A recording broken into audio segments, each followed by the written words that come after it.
What's that?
This is live, right? You recorded.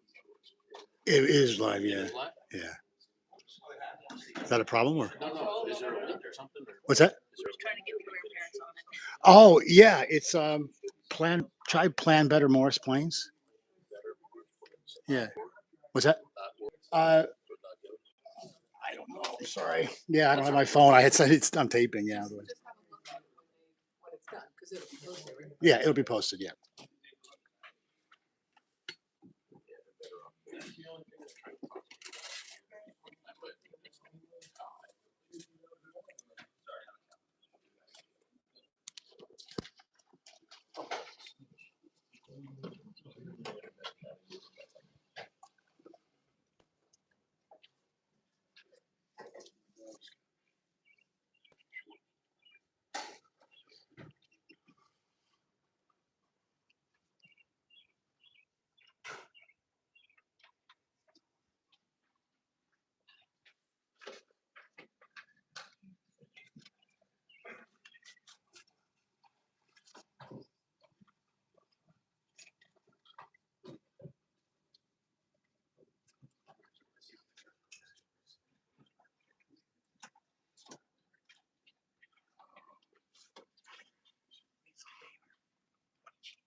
Make a little noise.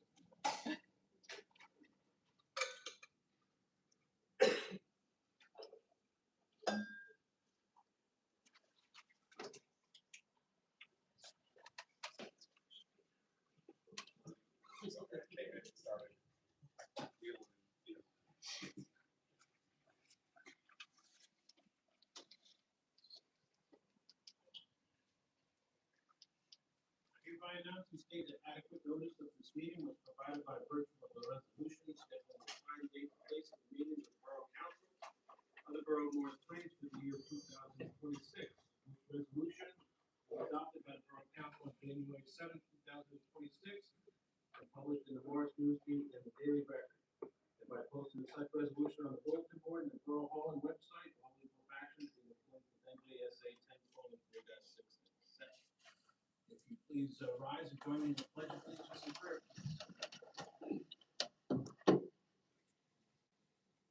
I Pledge allegiance to the flag of the United States of America and to the republic which stands one nation under God, indivisible, with liberty and justice for all. Almighty God, we ask you bless this governing body with an abundance of wisdom and understanding, so that fulfilling their public trust, every deliberation will result in actions that will promote the common good and general welfare of all the people.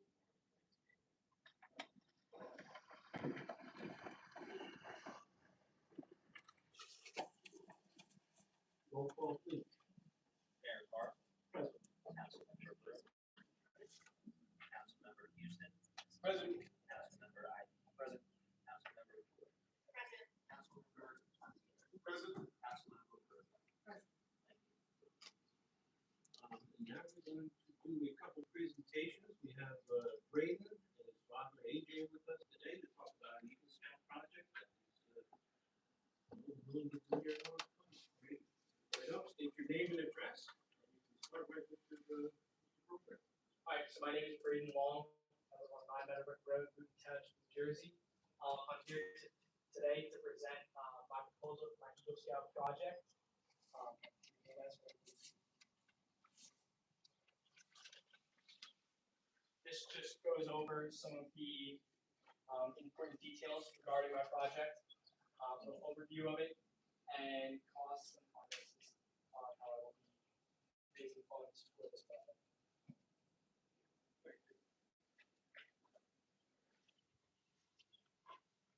So just a little quick overview of this project. I'm proposing to do 2 bullpens for the baseball field at the Morris Plains Veterans Supported War. I'm a student at Morris County School of Technology. I'm there studying finance in their Global Commerce Academy, and I'm also part of the baseball team there. So every day after school in the spring, we're down at the field playing there, having games there. And I just want to help improve that field for the safety and well-being of all players and spectators that are there watching these events. With this proposal, it would help with safety aspects of making sure no fly balls, no stray balls get away, injuring any spectators, any players. This will help improve all the safety aspects of this field and its use. So I just wanted to bring that up, just a little overview of it. Why I feel that this will help the community. I feel like anybody that's there can use it. Anything anybody does at this field would be able to use this and protect others from injury. No foul balls, no stray pitches while warm-ups are going on, nothing like that. So we can keep the safety and protection at the utmost importance. So the purpose of this project is, as stated, to help with the safety. But it's also helped give specific designated areas for warm-ups for pitchers and catchers. I myself am a catcher, so it's very important for me just to make sure that I can help and do the best that I can help with the safety aspect for everybody else on the team and that's watching. There currently is no bullpen, hence I would like to create one there. So with this, I'd be planning with these few steps. With the preparation in the area, working to level out the ground, make sure it's all flat, so we can actually have the proper dimensions and all of that. Then measuring and laying out everything, as I said, getting all the dimensions, all the sizing proper, so that it's at the correct standards, ground preparation, pitching mound, the construction of it, making sure that it's all constructed properly so that it's able to stand and withstand any natural reoccurrence of weathering and other things like that. Then going into the installation, I will be in charge of this myself. Seeing how it's my project, there will be a lot of adult supervision there, helping with all the safety while this is going and being constructed. My father will be part of this as well. And I will also be using a lot of help from fellow scouts in Newton Township and anywhere else that I would be willing to get volunteers. And finally, just making sure it's properly made. Any changes that need to be made will be done. And I'm hoping, with the approval of everyone here today, to be able to start this in September of this year and being able to finish it in November of this year. So it'll be a quick project, but it'll be a major improvement to the field itself. And with that, does anybody have any questions? So first of all, I really I commend you for coming in. Unfortunately, you don't live in Morris Plains, right? But you picked the project that was in Morris Plains, so I would be happy that you did that. So before we start, why don't you introduce your father? So my father, his name is AJ Long. He grew up in Lincoln Park, New Jersey. Yeah. And just a little bit of background, why did you pick that field and schooling and that kind of stuff? So I chose this field specifically because it would impact me, it would impact my team and the school. With me being there, I'd be able to live through this and use this for my next 2 years at Morris County School of Technology, and I'd be able to pass this down to anybody else that goes there plays on the team. So then I can have I can have a little legacy with the team that can stay there for years after I'm gone, years after I'm through college. And possibly if any of my kids in the future were there, they'd be able to see it and use it. And I can use that as an example. So just a major impact to me personally and to everybody else that would be able to use it. Yeah, I'm looking at a picture of the field on Google Maps right now. Where would this bullpen be in comparison to the backstop? So the bullpens would be put on the sides, past where the bleachers are put currently. There are two bleachers by the dugouts themselves. So they'd be passed far enough back where no balls would be able to hit anybody sitting on these bleachers, anything like that. They'd be having a netting, protecting any stray balls that might go past, and anything like that.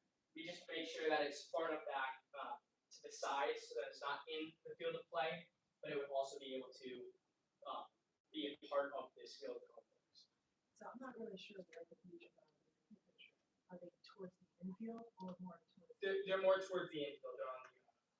They're all protected by the fencing that was there. So would they be? You said they. Are There- those the ones? There would be two, one on each side. So each one will have a pitching arrow? Yes. And then if they're behind the fence there, how does that affect, like, how much space back there is in between there and the trees? So there is plenty of room. I've mapped it out. There's at least an extra, with these in place, there'd be at least an extra 20 to 30 feet of room, of wiggle room.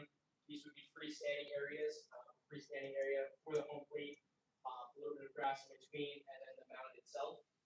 So there would be still room there. It wouldn't be taking up a lot of space. It would just be set at the 60 feet of distance needed. And then as far as the trees, they would stay where they are? They would stay where they're, yeah.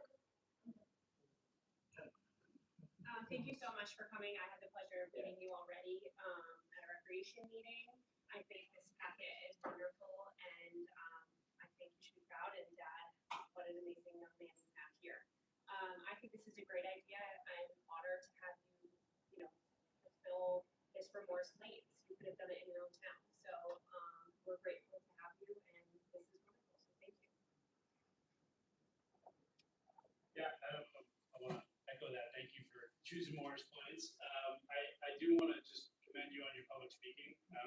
It's very difficult to get up in front of a council and to do what you do at your age. So you did very well. Your presentation was good. Daddy's got a future in sales, so keep that going. Just two questions I have, because we do have I'll say it's a batting cage over at Jim Fear, and I know that is it that sort of netting that would go around this the bullpen area, or what kind of? So it would be more just behind home plate where the balls would be being thrown. They would be encased almost. They would have like a dome on top so that they can stay encased. Nothing can get over it. The catcher's in the squat position, so there'll be room for them to stand up and move around and kind of do all that, but it would still be able to block anything from going out 10 feet each side. So And would that be a permanent installation, or would it be? So the netting itself could be taken down, and then it could be put up for the next season. And, yeah, it could just be taken down. So it wouldn't be a permanent thing. It could just be put up, put down in between seasons. So that's not taking up all the extra room. Okay, and then just to that end, the maintenance of it, right? After you're done with your project, I've seen, in the past, I'll just use horseshoe pits for an example, right? People go to horseshoe pits, they're great, and then they get left and they don't get maintained, and they turn into dirt piles and hills and all that stuff. So, did you have a plan for maintenance past the project? So me personally, I'll be taking care of it. I'll be having some volunteers that are on the team that are willing to help me with it. My brother's hopefully going to get into Morris Tech, and he'll be able to help me with that, even while I'm out of the school system. I'll be able to just help put it back up, condition so that it can stay in its pristine condition and keep moving. Do we, Mr. Mayor, do we think that's something that the DPW could help with? Yeah, I'm sure DPW would be happy to help maintain that. 'Cause, I'm sure they'll benefit from it also. And VoTech does a lot of the, they help a lot. Excellent. Great project. Thank you. Thanks so much for bringing us to Morris Plains. I was a pitcher for a very long time. I can tell you that warming up on flat ground is terrible. So your teammates are going to be very happy with that. Also, I'm thrilled that it's a 60-foot mound because there are none unless we're getting the first down. So my son, who's 10, will eventually be pitching on a big mound. We have some place to go and not doing that drive. So best of luck. If you need any help, please reach out to me. Throw a shoulder. Yeah, thanks again for coming in. It sounds like a really cool opportunity. I'm not a huge baseball guy, but it does sound like a really cool upgrade in addition to the area. You said your team plays there, right? So you practice there Monday through Friday as well. So you'll be there all spring there, and then teams in the future as well.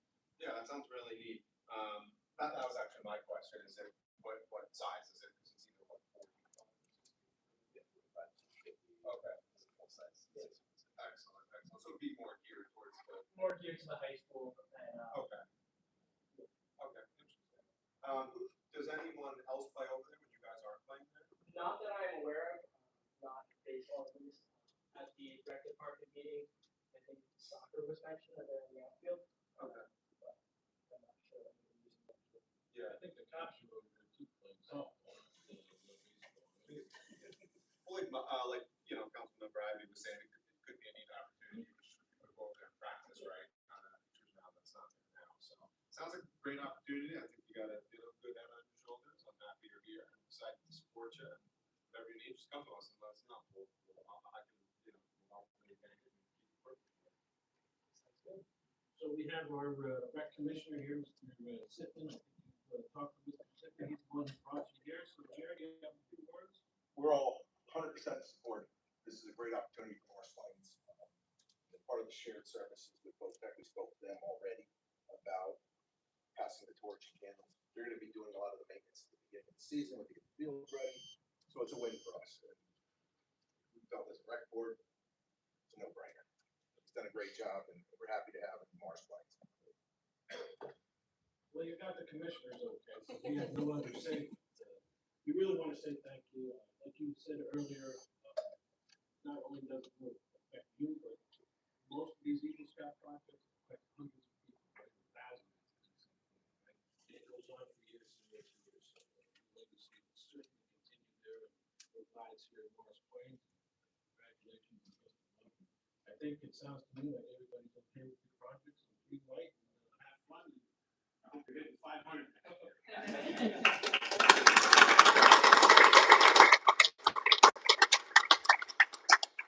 Dad, I know it's not your thing. You have anything, any comments or anything to say? I thank you for the opportunity for him to have this experience, all of you. I thank you for your expression of his confidence and things like that. Again, thank you for the opportunity for him to do this. He's been talking about it for a long time, trying to figure out something that he can personally connect to and that really help to drive him to this. And as a spectator at the games, I appreciate what he's going to be doing because I can tell you that there's more than a few balls that have kind of made their way from where they end up warming up down the line to where the parents are standing, where the spectators are watching. And it's an odd angle. It's coming from like this side, so you're not really feeling the tension. And it also will help the players themselves because usually it's a coach that goes out and stands protecting the players that are warming up from any foul balls. So I really appreciate your openness to this. I think it's a no-brainer. If you would just give your phone number and email, exchange email addresses with my deputy. That way, when you start, if you could just email them, and if you need our road department or something like that, some sort of stuff, we'll have contact for you. Thank you very much.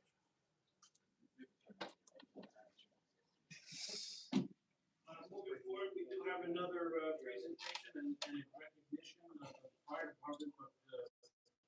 before we do that, if we could just please stand and have a moment of silence for the fire department member that has passed response.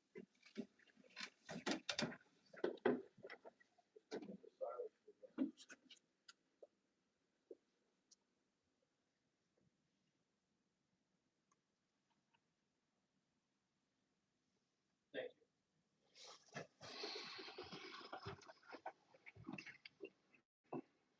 We have two members of our 100% volunteer, 100% of the time fire department here tonight. And, we found out about what they went through or what they dealt with rather on early in May. May 1st it was, and we found out about it at our last meeting. I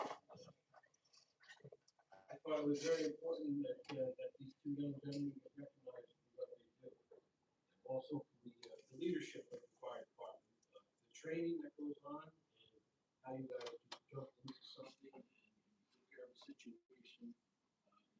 It's to be commended. So I wanted to just have you guys here today, recognize you. I'm going to tell the story. This is second or third hand, so if it's wrong, I want you to correct me, and you'll have time to do that. So, on May 1st, after a fire department meeting, Frank Nunn and Pat Geary were told to take the bunting off in front of the firehouse on Ralph Lauren. Pat Geary was setting up a ladder, and Frank Nunn was inside getting a drill. A car pulled up onto the front ramp. A woman was driving and said that her husband was having an allergic reaction. Pat Geary called inside to Frank Nunn to get some help from the guys who were still upstairs. As he headed upstairs, Pat went over to the passenger side of the car and opened the door. The man was there, and Pat could tell he was having breathing problems. The man handed Pat Geary an EpiPen that he had in his hand. Pat Geary grabbed it, got the man's permission, and administered it. As his condition began to improve, Pat Geary asked him and the driver a few questions about what happened and talked to him through the effect of the EpiPen, the EpiPen was having on him. Frank Nunn came back and Mark Bellis radioed for an ambulance. They stayed with the man until the police arrived and took over. When the ambulance got there, Pat Geary told them as much as he knew, and they took the patient to the hospital. And from what we're told, the patient made a full recovery. So I want to recognize Pat and Frank. I want you to stand up and be recognized.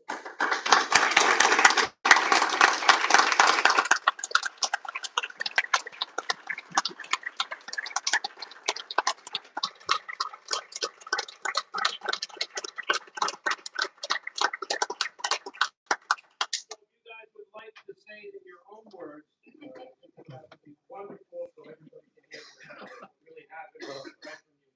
You can take turns, one can do it, one can, but come on up and face the audience so everybody can.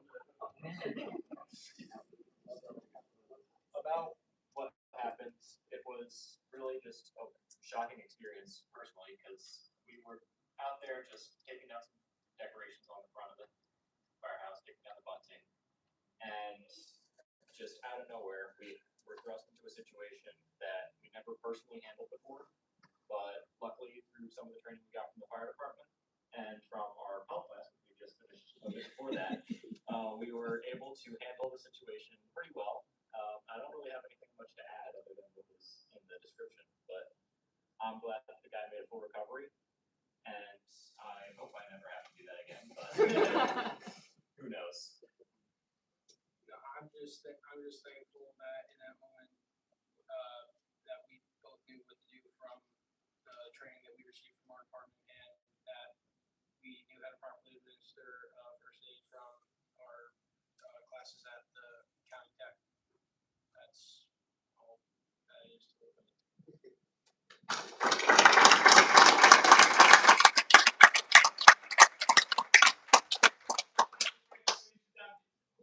Where's your family? You want to introduce your family who's with you here today? I've got quite a few people with me today, so shocking. My direct family is right here. This is my mom, my dad, my little brother, and my little sister. My little sister wasn't able to make it to this.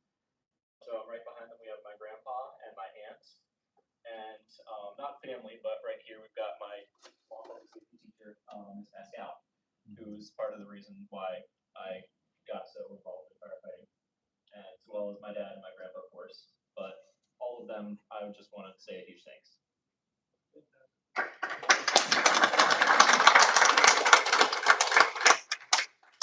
So I have over here my mom, I have my dad, my friend Thomas, who's over here. I don't know why he's doing this. I also have my teacher here, Miss Pascal. They are all part of the reason why I got into firefighting, and especially my dad. I always wanted to go after what he wanted to do. And thanks to Pat, I got to come here and start volunteering.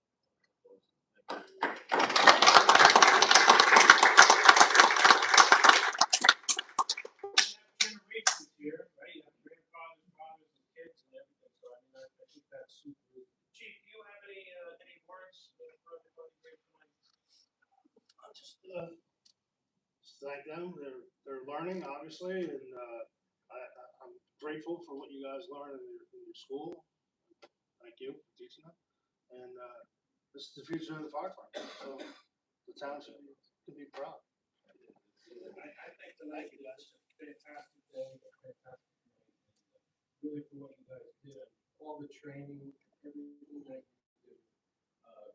So that it just drives up total stranger and able to do something positive, right? And have a great outlook, so a great positive outcome.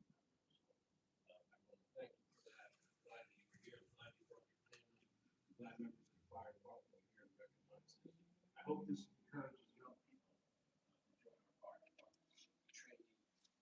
You may not think that it's important at the time, but you never know what's going to come.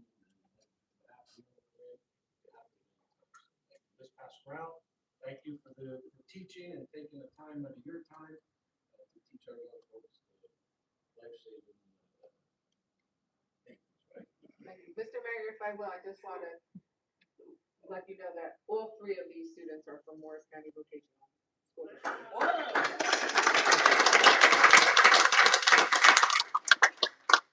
Got a double whammy. That's great.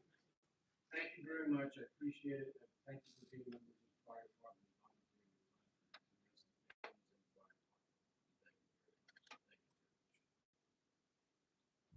Hey, you're welcome to stay. You don't have to. Whatever you guys want. Boy Scouts, fire group. Thank you for coming out. Really appreciate it. Moving on to conference. Yes, I have 2 quick things. One, I want to say that since the school year's wrapping up, I want to thank the police department for continuously patrolling the streets for all the kids throughout the school and for all the crossing guards that are out there in some wicked weather this year. So that I appreciate that. They're always there. And if somebody's called out, one of the lieutenants are popping in. So I really want to appreciate that. The other thing I want to discuss really quickly was data centers. So data center development has been a hot topic recently, and I wanted to speak on some of this tonight. Many of us grew up understanding a data center as essentially a sophisticated server. That kind of facility that supports the company's internal IT operations. Server rooms were consolidated into offsite server facilities, establishing the first enterprise cloud instances that we have. Can you speak into the microphone? I can get it any closer. Getting out of volume is turned down, so I'm getting there, Mike. Out of volume on no, it's over there. Wherever it is, it's turned down. No, it's underneath. All right. The workload supported the typical internet activity of that time: web hosting, shopping, financial transactions, storage. These facilities could automatically replicate the content to other data centers, giving you the comfort knowing that your data was safe and you would not have to be afraid that your external hard drive with your wedding photos, children's baby photos would fail to turn on one day. While some had a large footprint, their infrastructure requirements were not otherworldly. The workloads of 10, 20 years ago are not the same as today. The data center industry has undergone a fundamental transformation, driven by the explosion of cloud computing with high-performance clusters, artificial intelligence, cryptocurrency mining, and streaming media. The industry has moved almost entirely toward what we now are calling hyperscale processing facilities, and they bear almost no resemblance to the server rooms of our past. So what do they look like now? They're over 100,000 square feet up to 1 million square feet for a large campus. And these new data centers have multiple issues plaguing the communities that are built in, some of which are 50 megawatt plus power requirements, which easily exceed the total power requirements of the entire borough. Generators, day one power needs may not be met from the utility provider and will be supplemented by diesel generators until that capacity is provided. And then they'll remain on site for emergency backup with monthly testing. Water requirements, which are hundreds of thousands of gallons, if not millions, depending on the cooling system type and size, that are required to keep that equipment cool. Not only can our wells not support this demand, our sewer systems would need to process the wastewater from the pool. We have a shared service with Morris Township for water treatment, and that system is not sized to support data centers. Some other things like noise, you have your transformers, which have a constant hum to them, then you have your 24/7 cooling fans, generators, I spoke of. And so that's mostly all that stuff. So, these findings are not new and they're well documented across the country. Morris Plains Master Plan reflects a vision of mixed commercial, light industrial, and residential development that serves our community and preserves our character.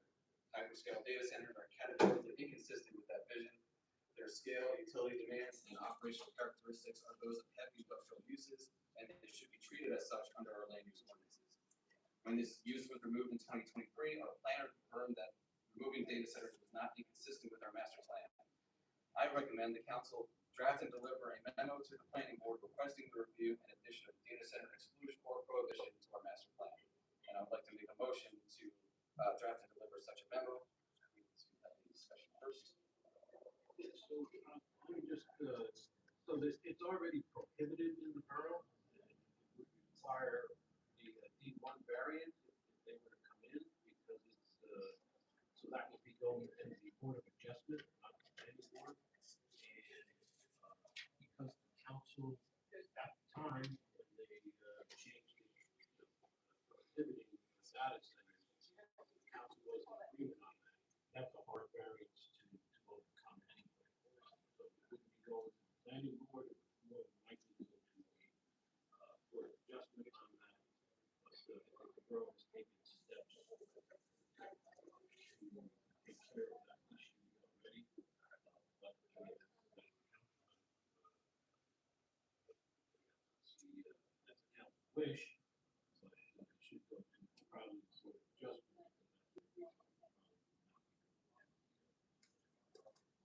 So, Mr. Mayor, real quick, in the land use ordinance, last I looked at it, the revised version of it in 2023, I believe the definition of data center is actually removed. Correct. So it's not in the It's not a permitted use.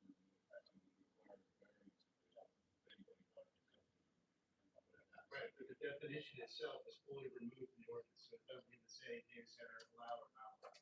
But if it's not there, it's presumed.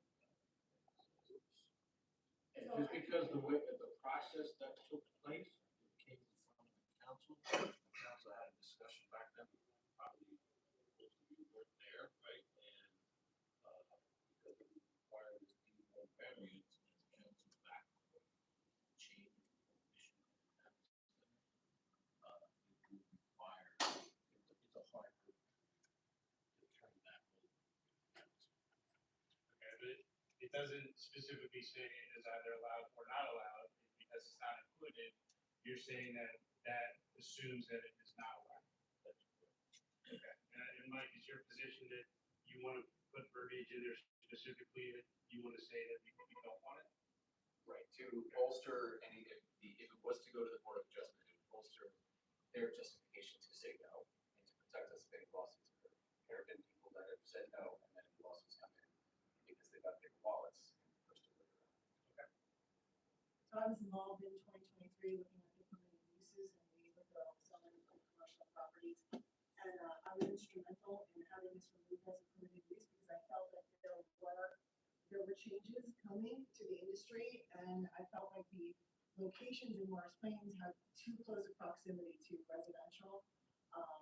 Especially currently, I'm asked constantly about the warehouses and whether those big warehouses could potentially become data centers.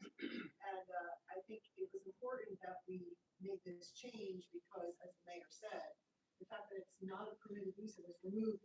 So we only described in the ordinance the permitted uses that were allowed. That's why you don't have that as a description anymore. So it was completely removed, which actually is a strong position, even stronger than just not having it as a permitted use. We made an active decision to remove it. However, I do think that Mike's raising a good point in that, is there anything else we can do? Because in addition to the issues that he raised, it's the heat effect of some of these, which I guess that requires all the water to cool, but studies are showing that there's a heat island effect with these that can go up to 6 miles depending on the size of the installation. And it affects the noise level for surrounding communities up to like miles away. Hearing the hum of these generators and of the noise that go along with this process, and affects property value and quality of life. So in addition to not having it as a permitted use, which we removed in 2023, we were wondering whether amending the zoning ordinance to actually prohibit it would add any teeth, and then also, as Mike suggested, updating the master plan to affirmatively state that large-scale data centers are inconsistent with the borough's land use goals. And that may be more defensible than a standalone ordinance amendment. So we were just wanting to have a discussion here as council, first of all, to see if everyone was, I mean, I think this is something that the planner confirmed when we changed the zoning back in 2023, that was not consistent with the master plan. So I don't believe anything would change to make it consistent now.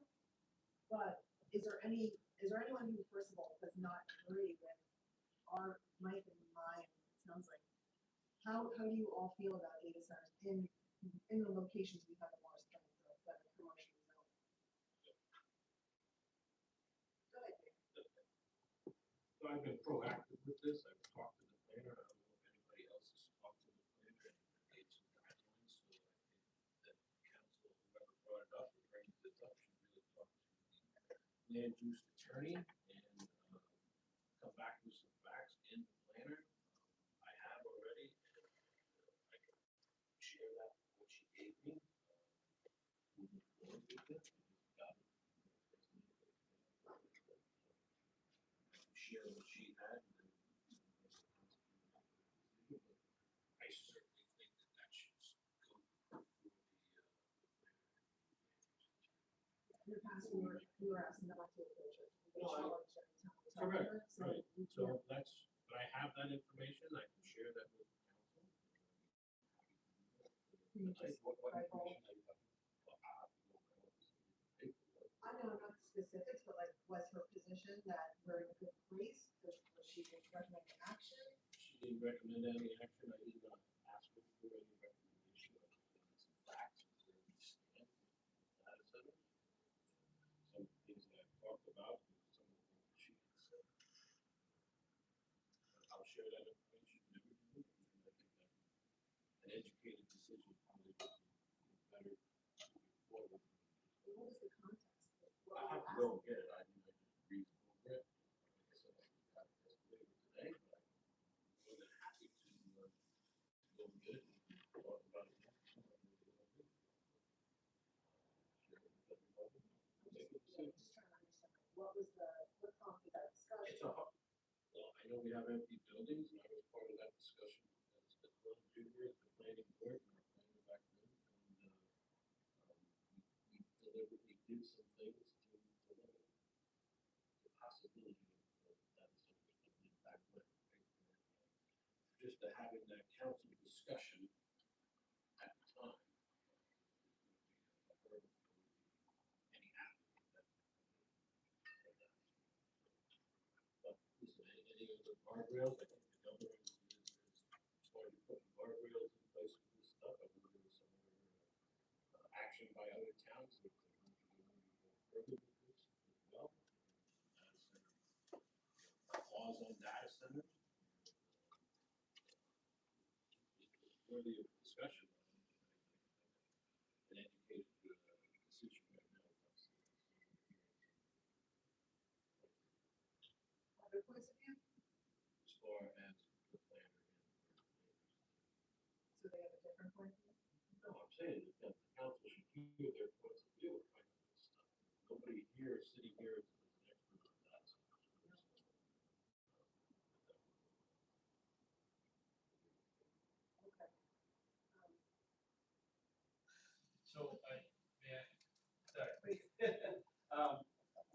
So I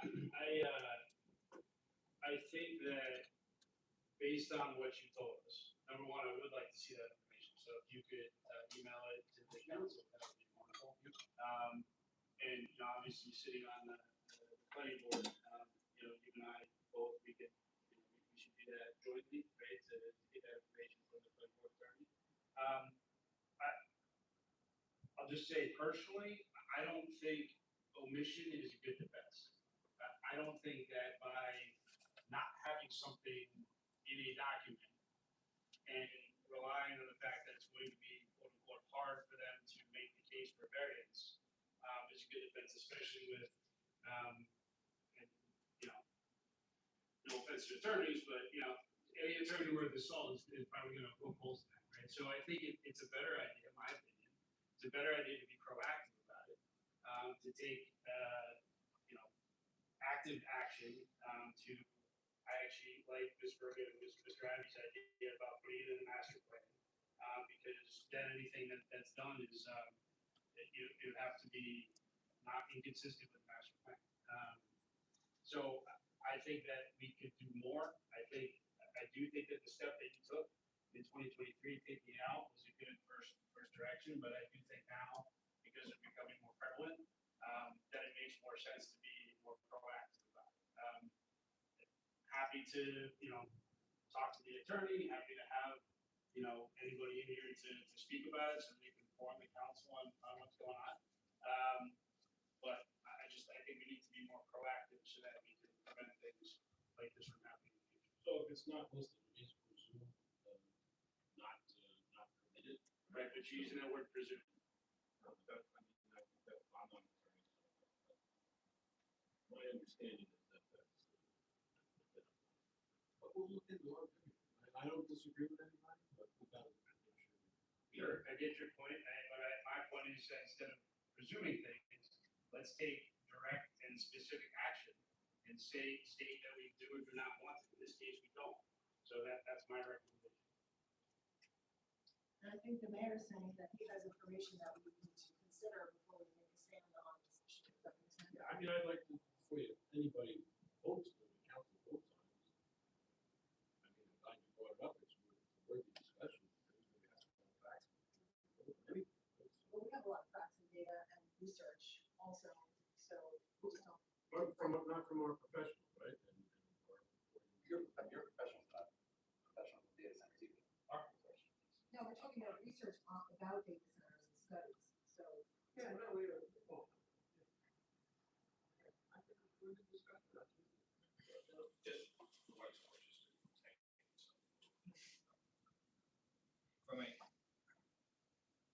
from a land use perspective, if it's a use that's not specifically permitted, it's not assumed prohibited, it is prohibited. So if it is not specified it's prohibited, it requires a D1 variance. So it's to say it's assumed to be prohibited, it's not correct, it's actually is prohibited. And the D1 variance is difficult to get because. D1 variance is very difficult to get. It's difficult to get because whenever an applicant comes before the Board of Adjustment for a D1 variance, they have to satisfy what's known as both the positive as well as the negative criteria in order to gain that relief. Normally, you just have to satisfy the positive criteria when you get a variance. D1 variance requires heightened proof by the applicant to show that the relief can also be granted without substantial detriment to the public and the public good, which is I know it sounds easy, but it's very difficult when you're in front of the Board of Adjustment to get that. And then in connection with the voting, a majority does not carry the vote, actually a super majority of the affirmative votes are going to be, it's the hardest variance to get. It's not impossible, but it's hard. Now, just to also fast forward, to put in the ordinance itself that data center is specifically prohibited, still doesn't eliminate an applicant's right to go and seek a D1 variance. They can only seek a D1 variance, but having it in the ordinance may, correct in the master plan may help. Just to chime in, Nancy, you asked, I absolutely agree. I'm in full support of what you said. I do not want a data center in our town. I know anyone in my neighborhood would be staring at it because we're on the hill or maybe hearing it. seeing all the action going on over there. Usually for things like this, I consult my brother, who's a successful land use attorney at the in Parsippany, and represents big companies to get things like D1 variances, which are hard. He said, kind of like what John said, it would be very hard. It would give the Board of Adjustment very strong reasoning to turn it down. But I think if there is something we can do to sort of sharpen the teeth on this, I'm happy to look into it, happy to, I guess as Jason said, see if maybe we're missing something. But I mean, I agree. John made me feel a little bit better saying that it's not a permitted use. But again, if there is something we can do in addition to bolster it, then I'm absolutely all for it as well. If that is a possibility. Like I mean, I guess I think what John said, but it sort of holds the same weight, even if we say we don't want it or it's not permitted versus already just not being permitted. But you still have protections there. Right, right. Does it hurt you? No.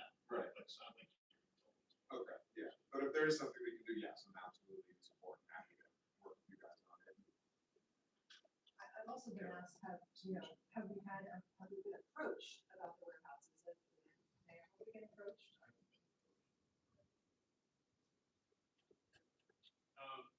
As far as I know, there was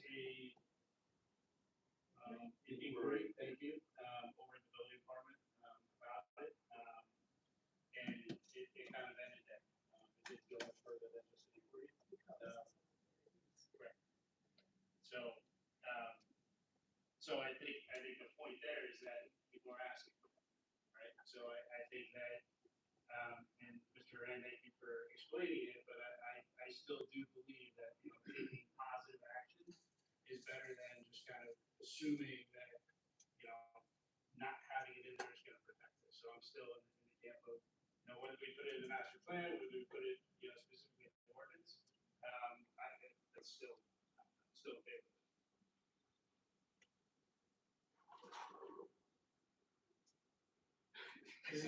with it. It's like, Has Morris Plains ever granted a G1 variance before? It's a really good question. I know every time I've represented an applicant on a D1 variance, Okay. it's been probably at least a month. I just, It's a tough. I just worry because these centers come in with billions of dollars and we're just a small little town. So I guess for me, Mayor, is wondering, what is it worth? I don't really see the positive in data centers. So if we want to hear what people that you were saying have feedback on, I guess I'm not sure why that would be something we would want to hear. Our folks, right? Yeah. Our folks, not somebody from the outside, I'm not looking for a positive, I'm looking for how are we protecting ourselves. Oh, yours, okay. I was not clear with what you meant. I thought you were trying to say, you want to hear both sides. Oh, okay. I just needed some clarification because that was a little confusing for me. Maybe there was something I was missing, from the research that I've done too. It doesn't seem like something that would be a good fit for Morris Plains. So I would be in support of doing whatever we can to prevent this from happening. Also a Hill person, I would just see it and hear it, all day long. So yeah, and if anyone's selling, let me know. But anyway, the point is, I'm in support of this. I don't think anyone in the town would be supportive of this. Whatever we can do, I don't know the legalities of it, to move it forward out of the NPA level.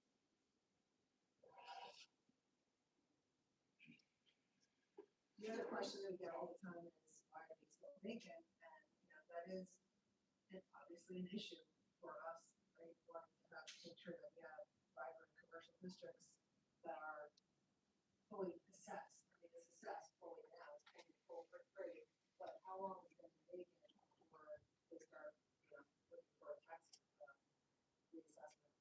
I've spoken. I don't think it's only gonna go up. It's not gonna go down here. So You're going to take it? whatever the value of the property.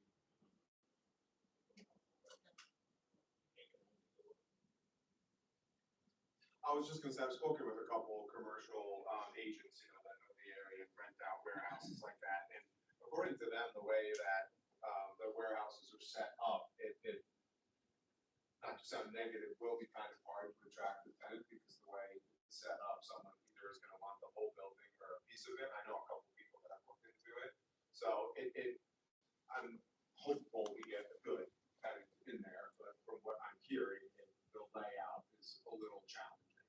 So meaning just that it may take a while to find that right tenant from some of the people that I've spoken to.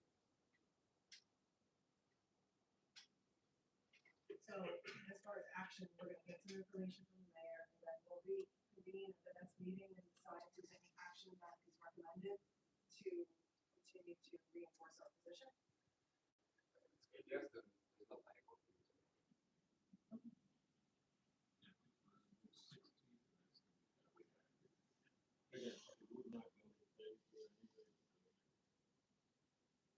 You want the attitude, Master plan, or we already got the amendment, that was the planning board. We would request them to do it, not the board of adjustment. Put it for the application.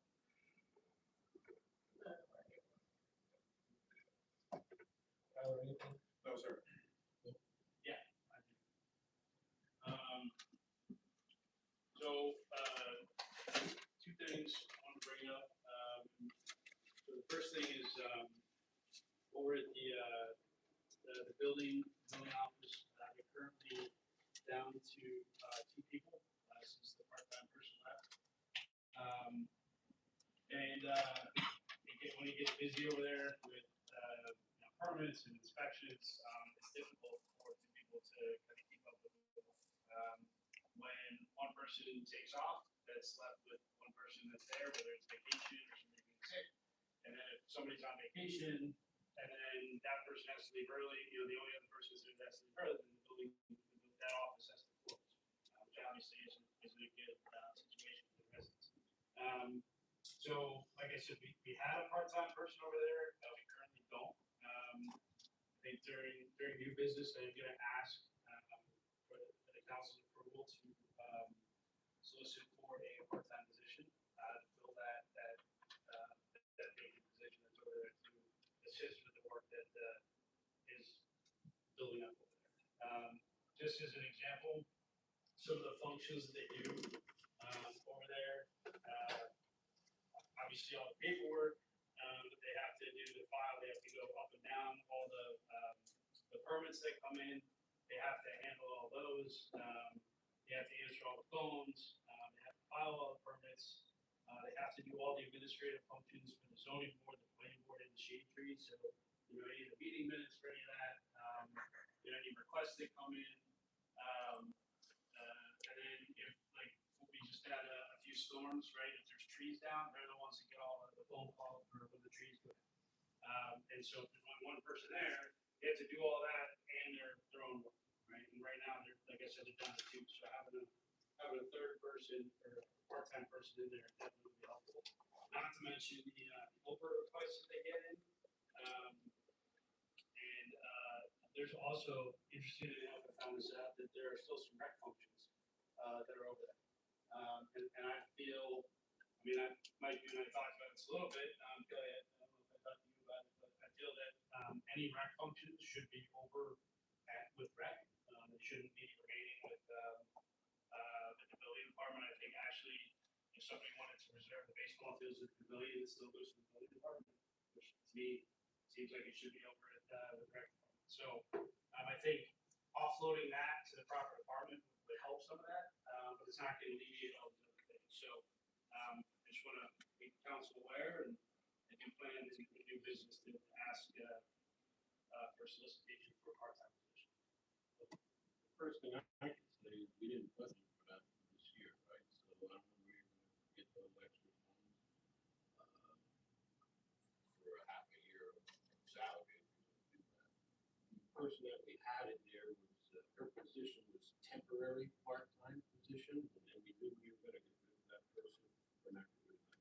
When the work slowed down, that person would not be here, and the only reason that we had a third person in there was because of all the condos and all those that we built up and that have been completed.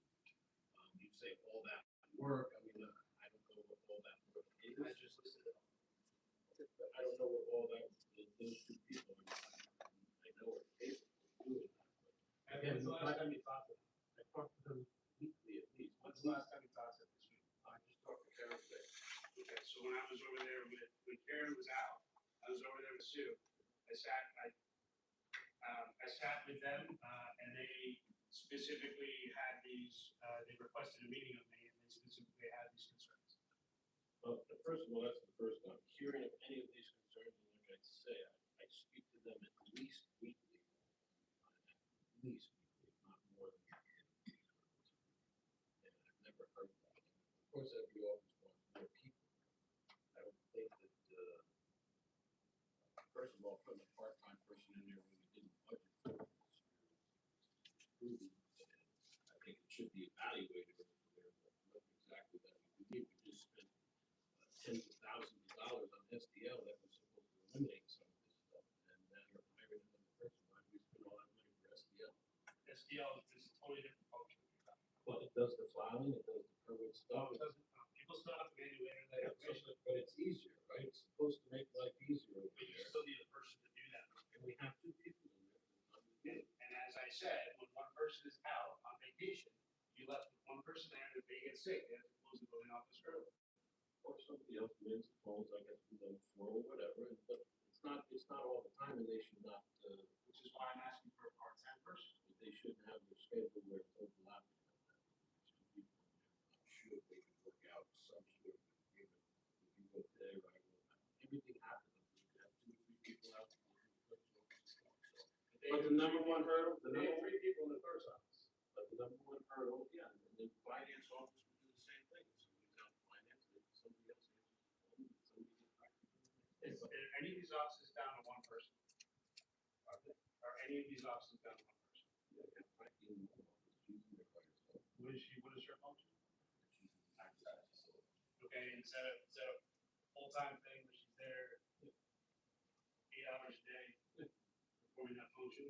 Okay, and what is that, what I'm trying to establish is all the work that they're doing over at the building office. They have expressed to me that they need a part-time person to assist with the work. Okay, well, my first thing is, that's not in the budget. So I'm gonna bring it over upfront right now.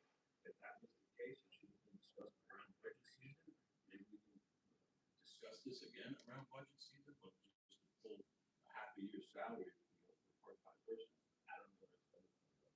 If somebody is absent downstairs, or not gonna mention names, but sitting at the window downstairs, there's nobody there to cover that as well, right? That's one person. So that leaves the rest of them to move forward. So I'm clear in your position. I'm interested in the other council members' positions. So I agree on the budget concern, that we don't have a budget. As far as SDL goes, the purpose, SDL was required, it's a software program for digital permitting, online permitting.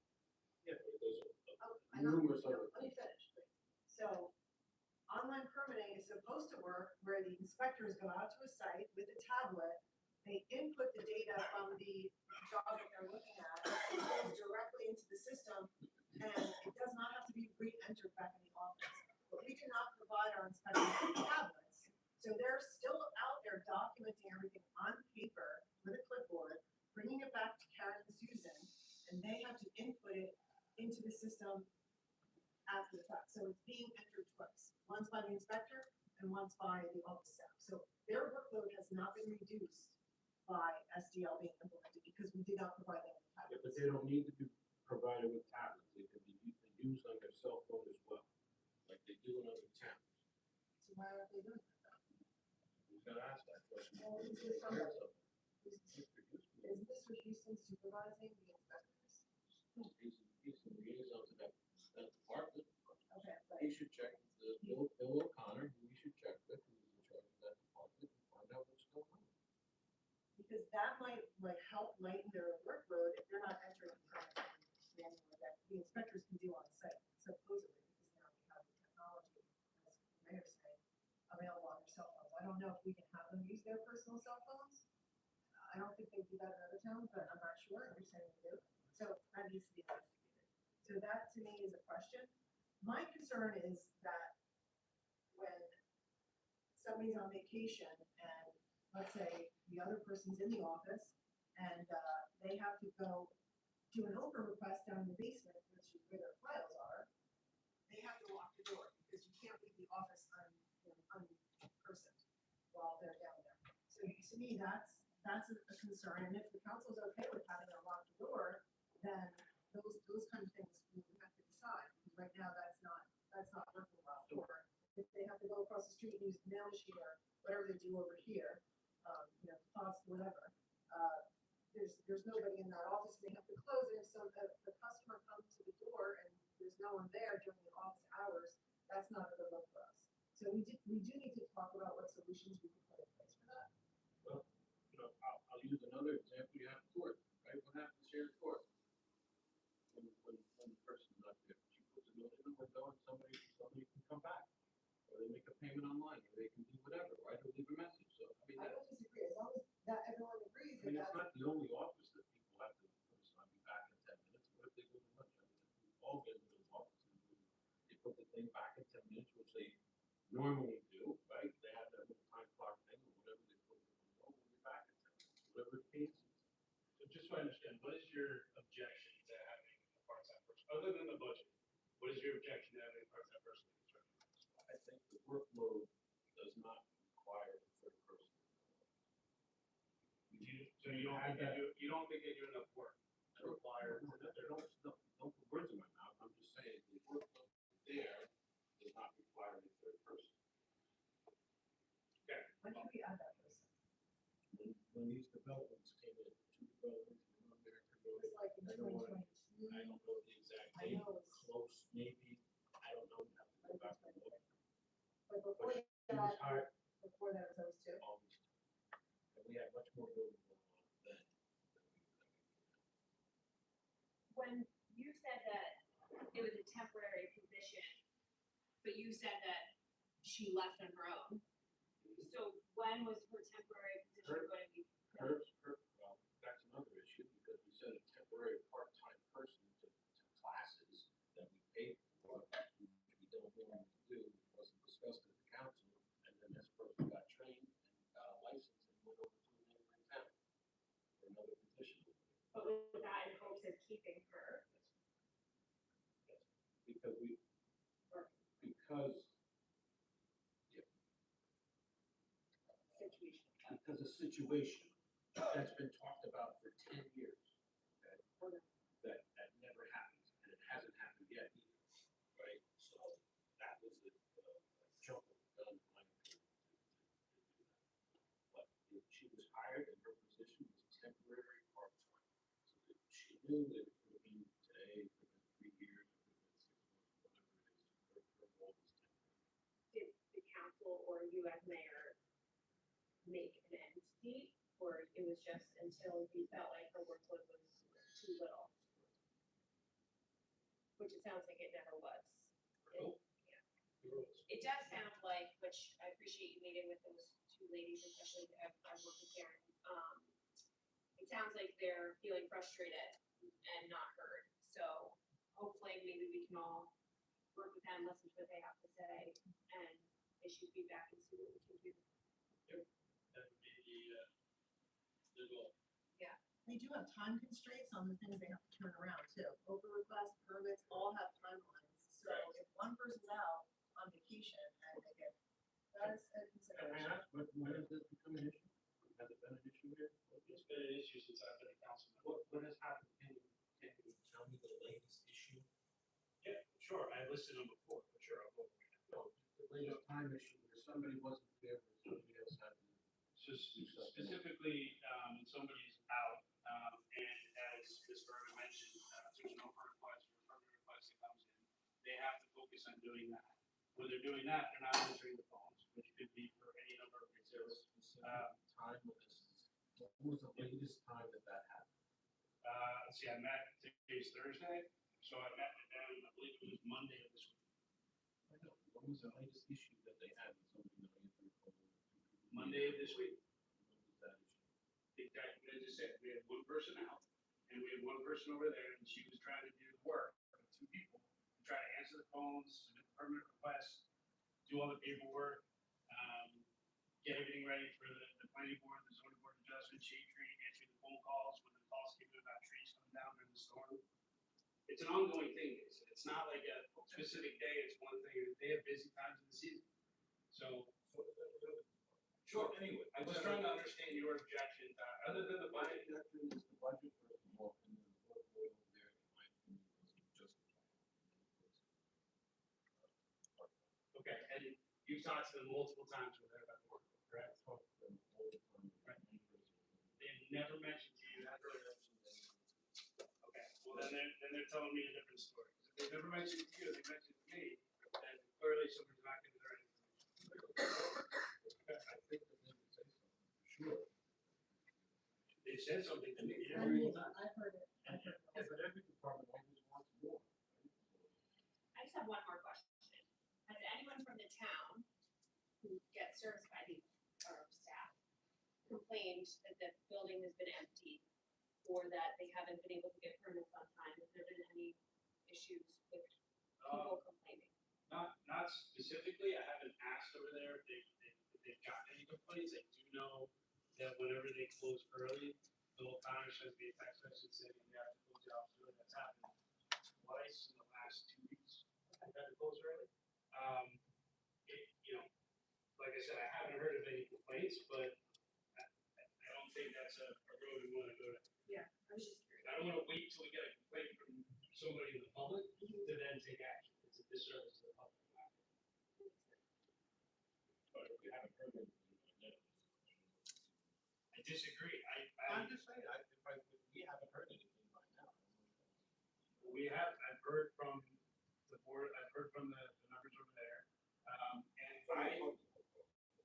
but I don't want to wait until the public comes up here and makes a complaint to then respond. I think that is poor planning. I think we need to be proactive and do something about it so that we don't have a disservice to the public. I mean, if we paid attention to the meetings over the last year and a half, right? Some of the lack of action that we've taken as a result of is why the public has come up with, right? So I think that we need to be proactive as a council and do things that are forward thinking and that are in favor of the public. And I think this is one of the things.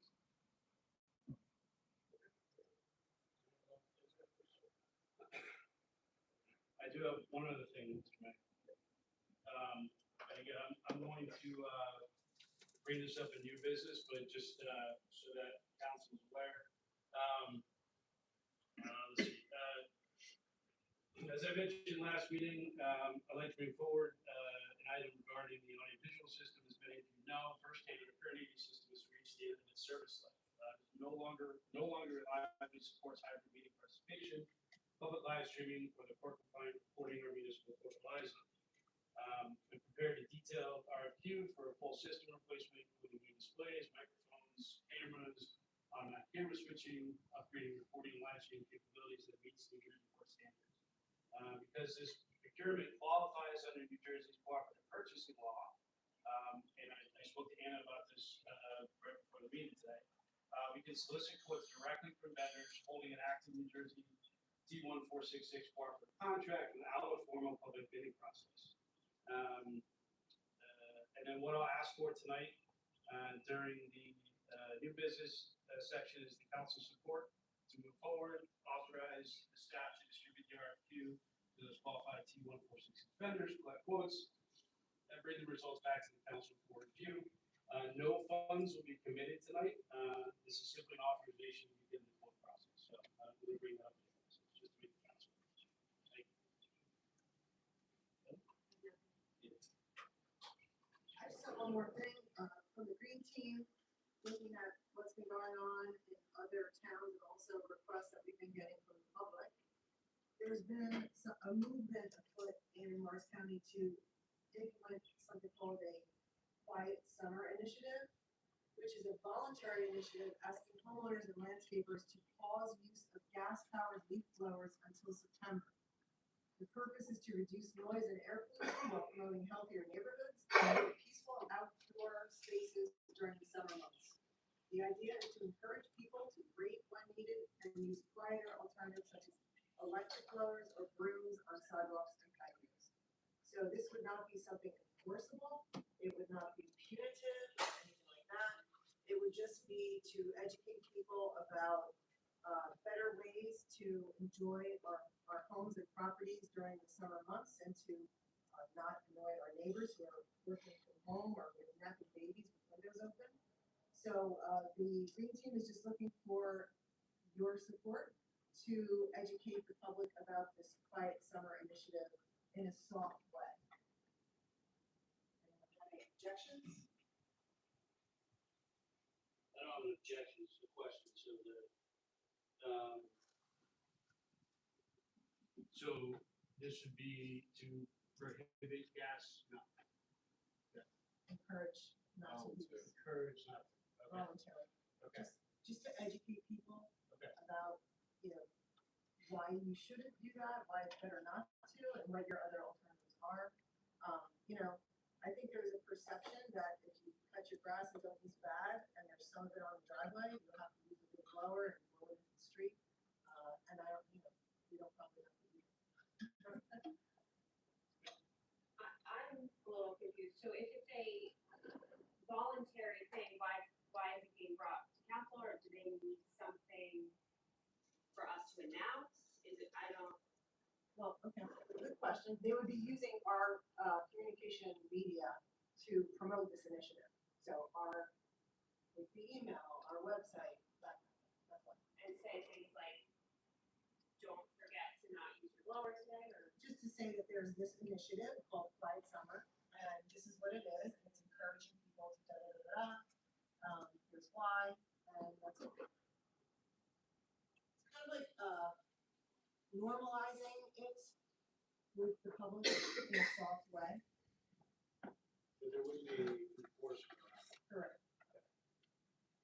My bigger concern would just be, Madison's trying to get rid of gas operated things for landscapers in the moment and right now. And it's become a huge town issue over there.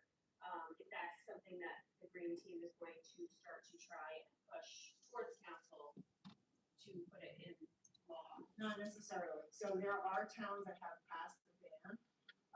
Madison's not the only one. Morristown passed the ban. It was very controversial.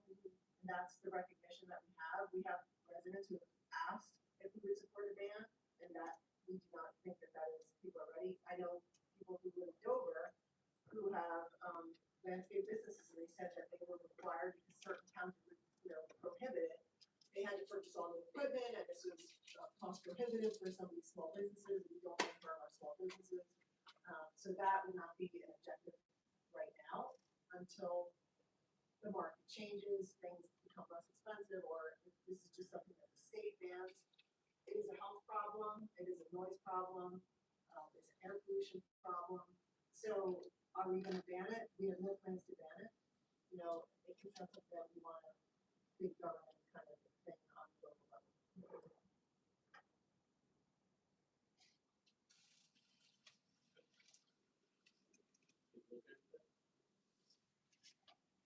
Yes, yeah. Just a small gesture. Okay, I do have a couple of things. Really, I want to thank the beautification committee and the garden club.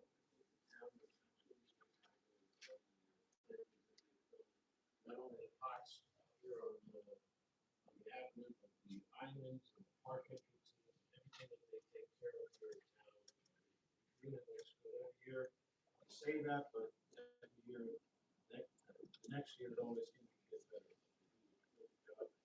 They recognize the centennial, the banners and the pots that have been recognized. Just a thank you to those members of those clubs, and also to the DPW and the police department. Really do great. And everything that they do, people don't really realize that they're up at 5 o'clock in the morning that day and getting things ready. And the police department, the security, keeping everybody along the avenue as a whole way through safe. But just I really mean thank you for everything that those guys do, and women now, and they're really dedicated. Our crossing guards are out there. It's just a huge undertaking, and everybody really steps up to the plate. So thank you. I brought up at the last meeting, whether the council had any interest in cannabis. I didn't hear anything tonight about that. So I don't know if anybody thought about it or not. They did. We visited at the next meeting. At this point, we do not allow it in the borough, anywhere in the borough. It's as the council agrees with that, that will continue. No further action that we would have to take. That continues, I believe, until, well, we can continue until we have an ending. Did anybody think about it, or? I think my response last time was, if we were gonna consider it, rather than the council make the decision, I would rather reopen the discussion with an advisory board that includes members of the public, so that we wouldn't be making a decision on behalf of the community without having input from the community. That's all I said about it, not that I support it or don't support it, but that if we were gonna consider it, we should not consider it in isolation. Yeah, I would agree. I did that when I was on ordinances, so that was part of being on the ordinance committee, because it was an ordinance that we have to change. So, you know, if the council feels it's worthwhile looking into it, we could, you know, Sure, I mean, I'd be interested in your notes from last time, so if we wanna look at that again, I'm happy to take that on. why don't we start with just, I'll give you the feedback from last time that the group gathered, and you can mull it over and decide whether you think it's something worthwhile to pursue. Just to get it together and pursue. Okay. All right. So the other thing I have is there's an ordinance that is up for introduction, and I do have issues with this. I don't think it's complete.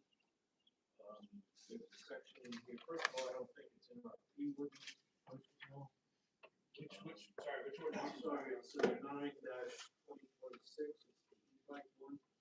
And I know that they want to have this aligned with the state ordinance that is going to be effective sometime in July. July 19th. Right, so I do have an issue with D1. It has time to operate the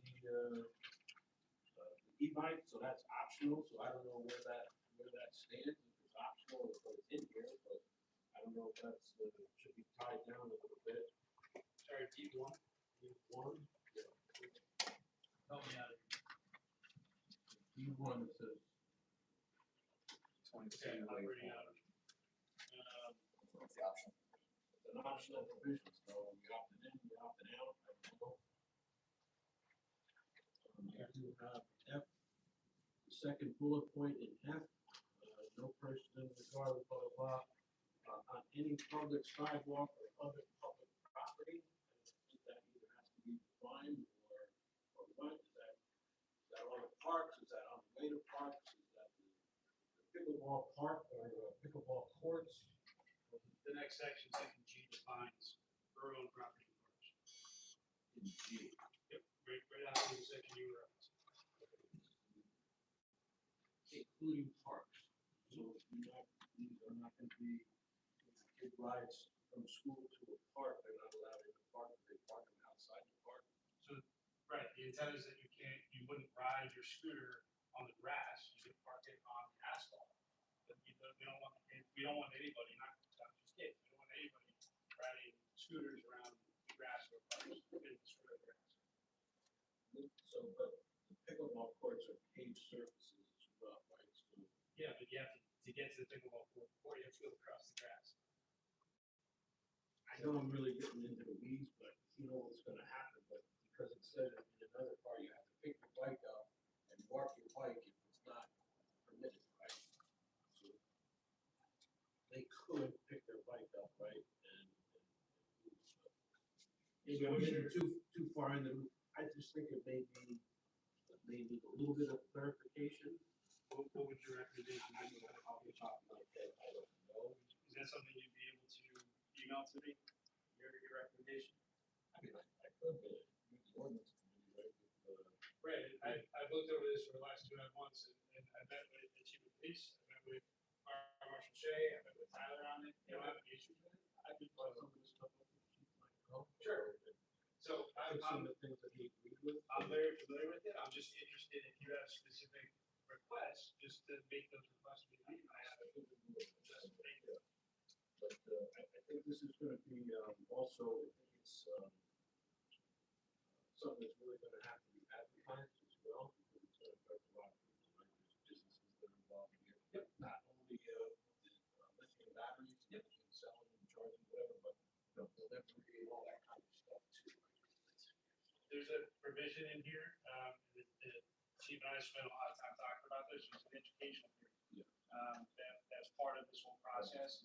There's also, so just to kind of summarize a little bit, right, the law takes effect July 19th, but, chief, I believe we discussed, taking a portion of that, I believe it was from July through September, as an educational period, so that there's effectively a call it a grace period, where that if because there are new laws, if these things take effect, that it's up to the officers and the police department's discretion, but they would be providing education, proactively providing education, but also, if they see somebody doing something, it's also an educational opportunity. So that's all part of this work.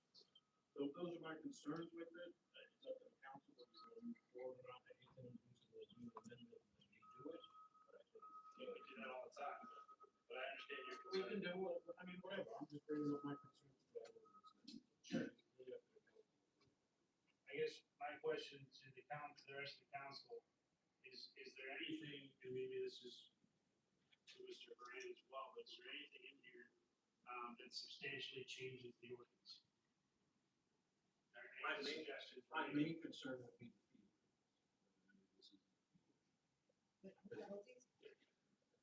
That I can be able to enforce it. So, It's my understanding that not. right, there are new fees, new, is it penalties, so they would have to be added to the fee ordinance. But that doesn't substantially change this ordinance, it's just something that would have to do to the fee ordinance. Well, isn't there a blanket penalty fee in our fee ordinance that we could refer to in this? I'll defer to Mike and the attorney on that. I don't know.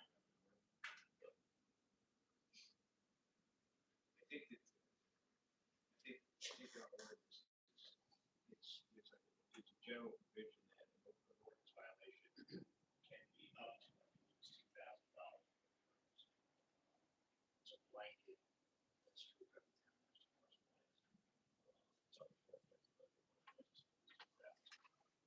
town.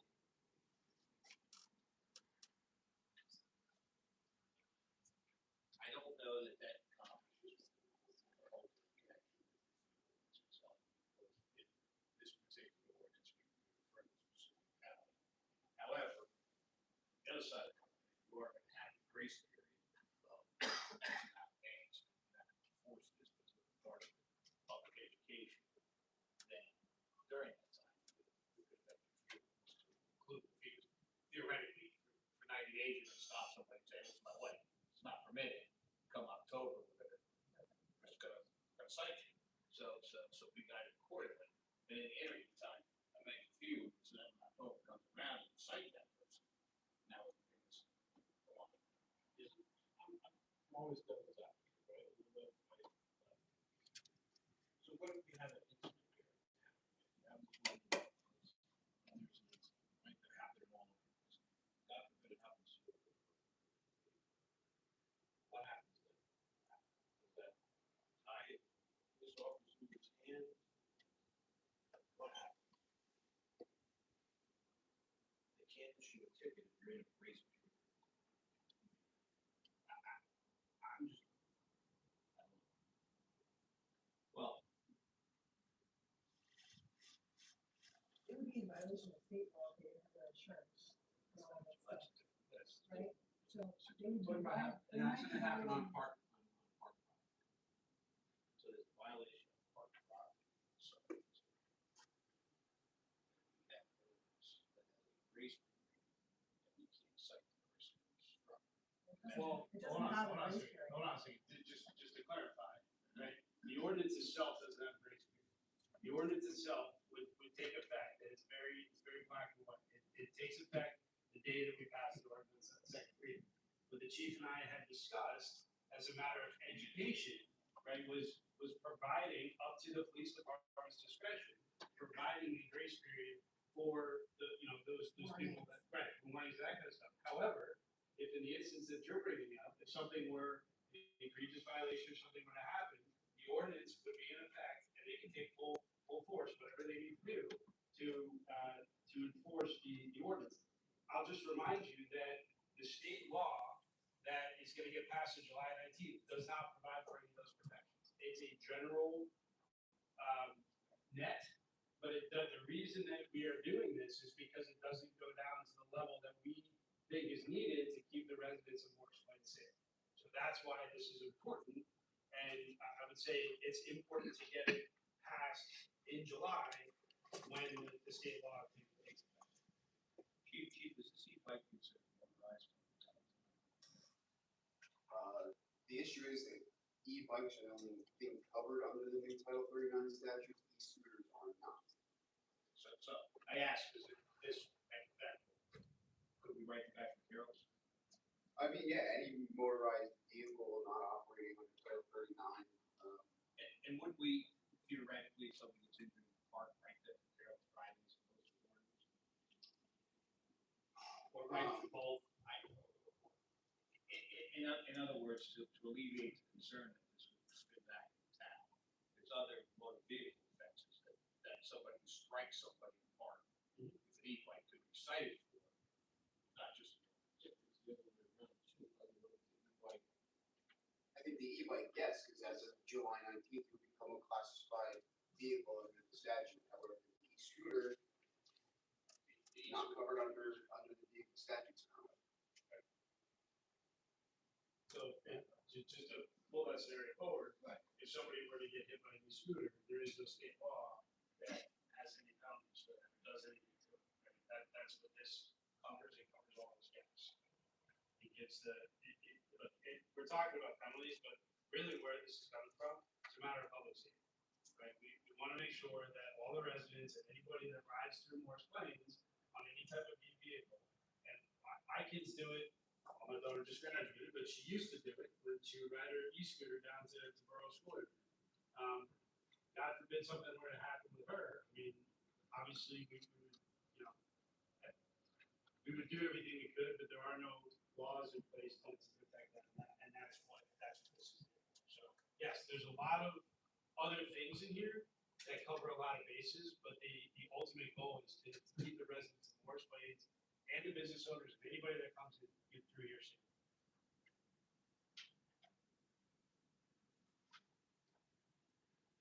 So back to the fee ordinance question, because I looked it up on the code and it says under section 19 penalty, whenever no specific penalty is provided in these revised ordinances or any other ordinance of the borough for the punishment of an act which is prohibited or which is declared unlawful, blah, blah, blah. You said it, so any such provision shall be punished by a fine not exceeding $2,000. So do we need a separate fee ordinance? If it says in here that it's gonna be defined as X,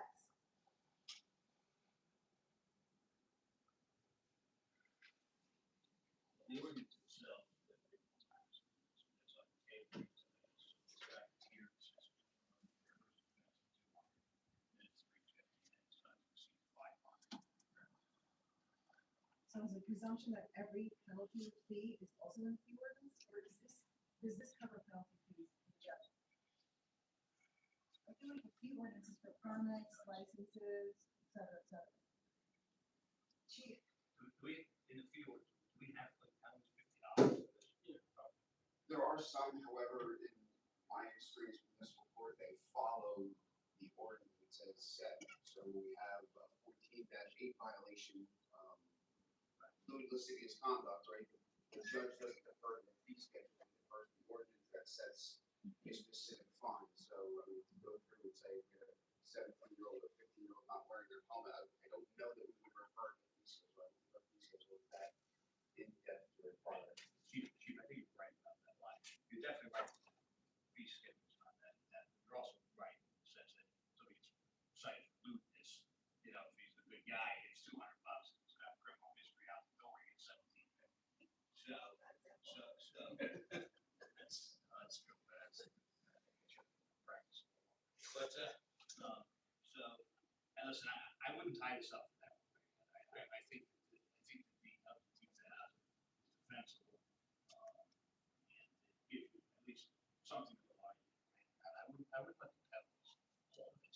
Just to state the highest dollar value in this ordinance.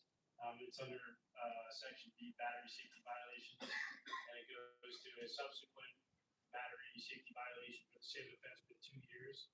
The first violation is civil penalty of $1,000 for a fine, so it's even less than our maximum number, so I think we're covered here. So it will just be referred back to the ordinance on that. I wouldn't, I just think that if it's a tier category, 200, 250, 500, as long as it doesn't exceed 2,000, it does not. For purposes of the, and the chief's right, and we don't, in municipal court, we don't refer to the fee ordinance for anything. And everything's statutory, or if it's an ordinance itself, it's an ordinance violation, time sentence, other factors come into play, but it never exceeds 2,000. And sometimes, so it's not like, oh, wait, the ordinance is only up to 650. Doesn't happen, right?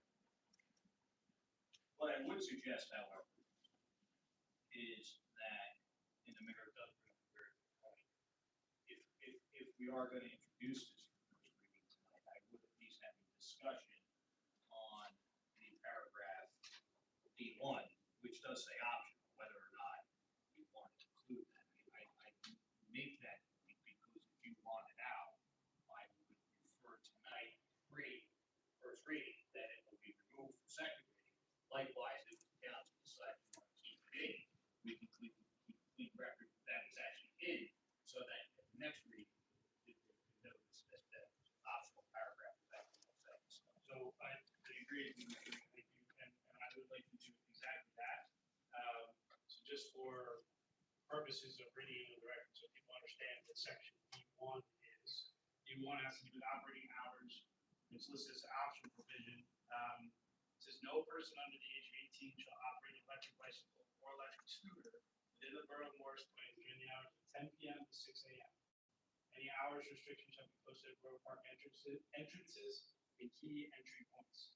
So the question on the table is whether or not the council wants to include that as a as written, or whether we want to strike it. Because right now it's listed as optional. Essentially like a curfew for Correct. scooters. Correct. So essentially, it would say that anybody under 18 can't be riding a scooter between 10 p.m. and 6 a.m. at all times of the year. So the question is, does the council want to leave that in, or do we want to strike that?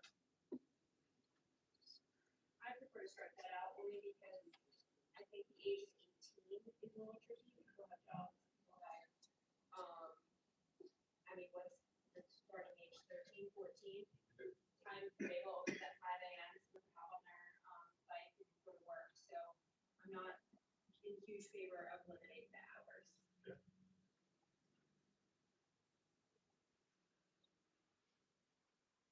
It's like hours there. All I can say is, a provisional licensed person who's under the age of 18 has to be in by 11 o'clock. Okay. Right? So, I don't know what the start time is, but they have to be correct, be at their home or wherever by 11 o'clock. I think it's something along those lines. No, because DMV is doing that with e-bikes also. There's nothing in the current legislation and law that will go effective July 19th, that would require them to have any of the graduating driver's license restrictions. Are they required to have lights and all that stuff then? I mean, that's covered under any motor vehicle code with, lighting rules and having, license statutes of the line that's all, they're classifying them as, like bicycles and, mopeds and things of that like, so they would be required to.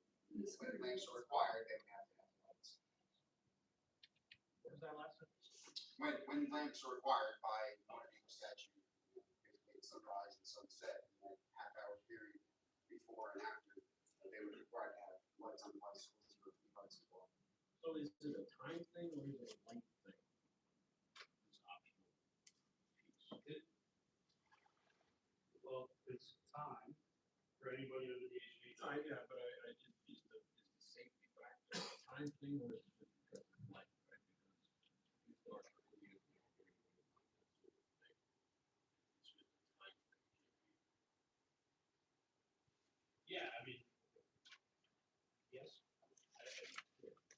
say both, I mean, at least from my point of view, right, I mean, after dark, a single headlamp on an e-scooter or e-bike is not allowed to be as visible as a vehicle, as marker lights and reflectors and the whole line, so you're looking at a single headlamp on one of these vehicles, e-bike or scooter, which profile is it anyway, and talking about the speed that these can do, operation after dark is extremely concerning for individuals over 17, at least from my perspective.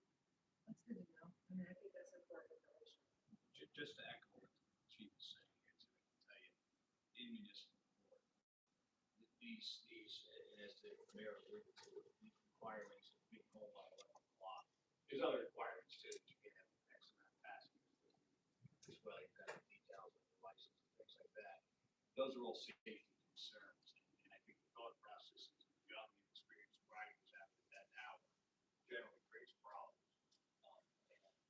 I've seen it in many courts too, where you come, kids come in late at night, that's the problems.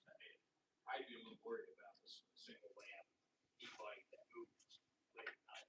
See, just from a motor vehicle safety standpoint, I have a little concerns about that too. If I put on a prosecutor.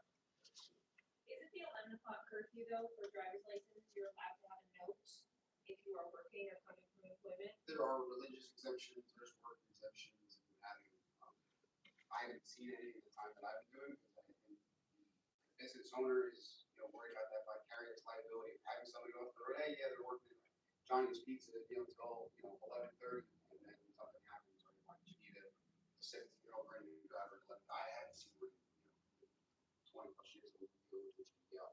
And I get back to the point of, safety and, the ordinance when we deal with our young residents, so we just had a 15-year-old kid, killed in the e-scooter e-bike incident, on the county, I believe, during the daylight hours. So I mean, it's about the safety of our young residents.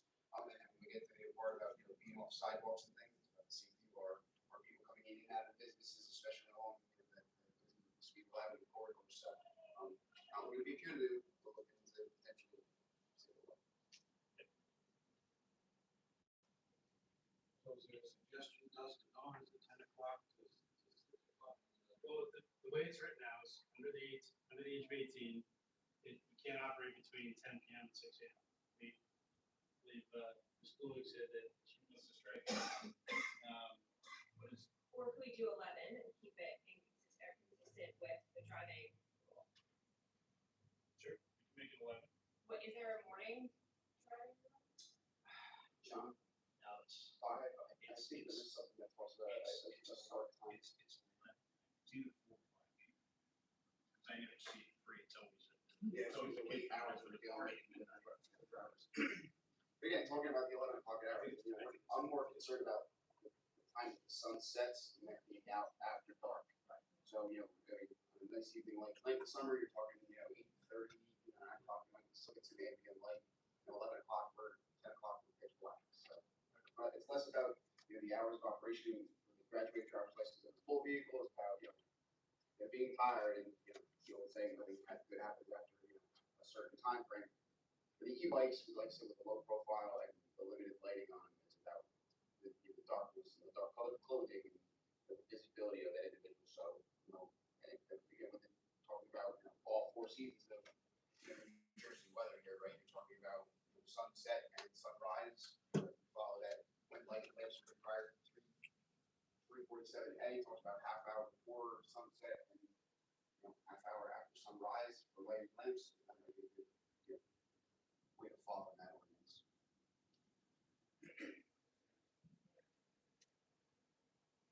So do we want to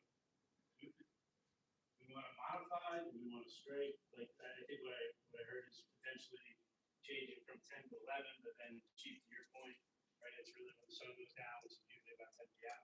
That's why this is in here 10 p.m. to 6 a.m. No, in the winter it's 5 o'clock. Just trying to pull the specific statute. It's a half an hour before the Ordinance required. sunrise and half an hour after. I mean, we could change it to the way you just said, Mr. Mayor. We could do that half an hour before, half an hour after. We could do dusk to dawn.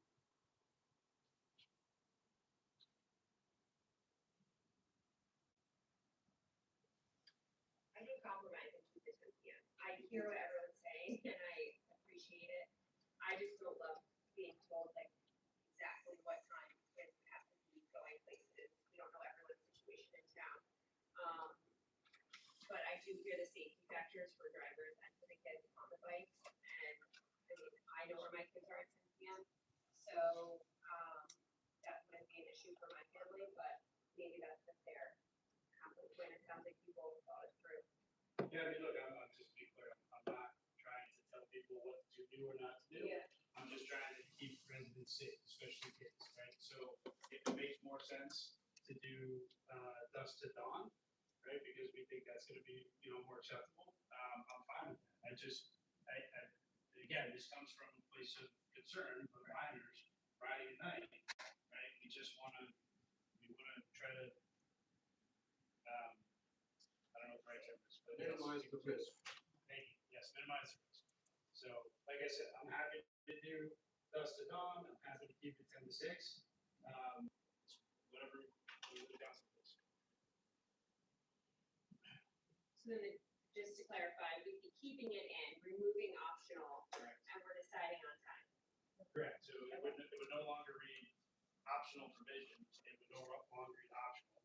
It would read no person would be 18, and then whatever hours we have. Right now it reads 10 p.m. to 6 a.m. Keep it that way, or And Chief, those are hours that you're good with. Yes.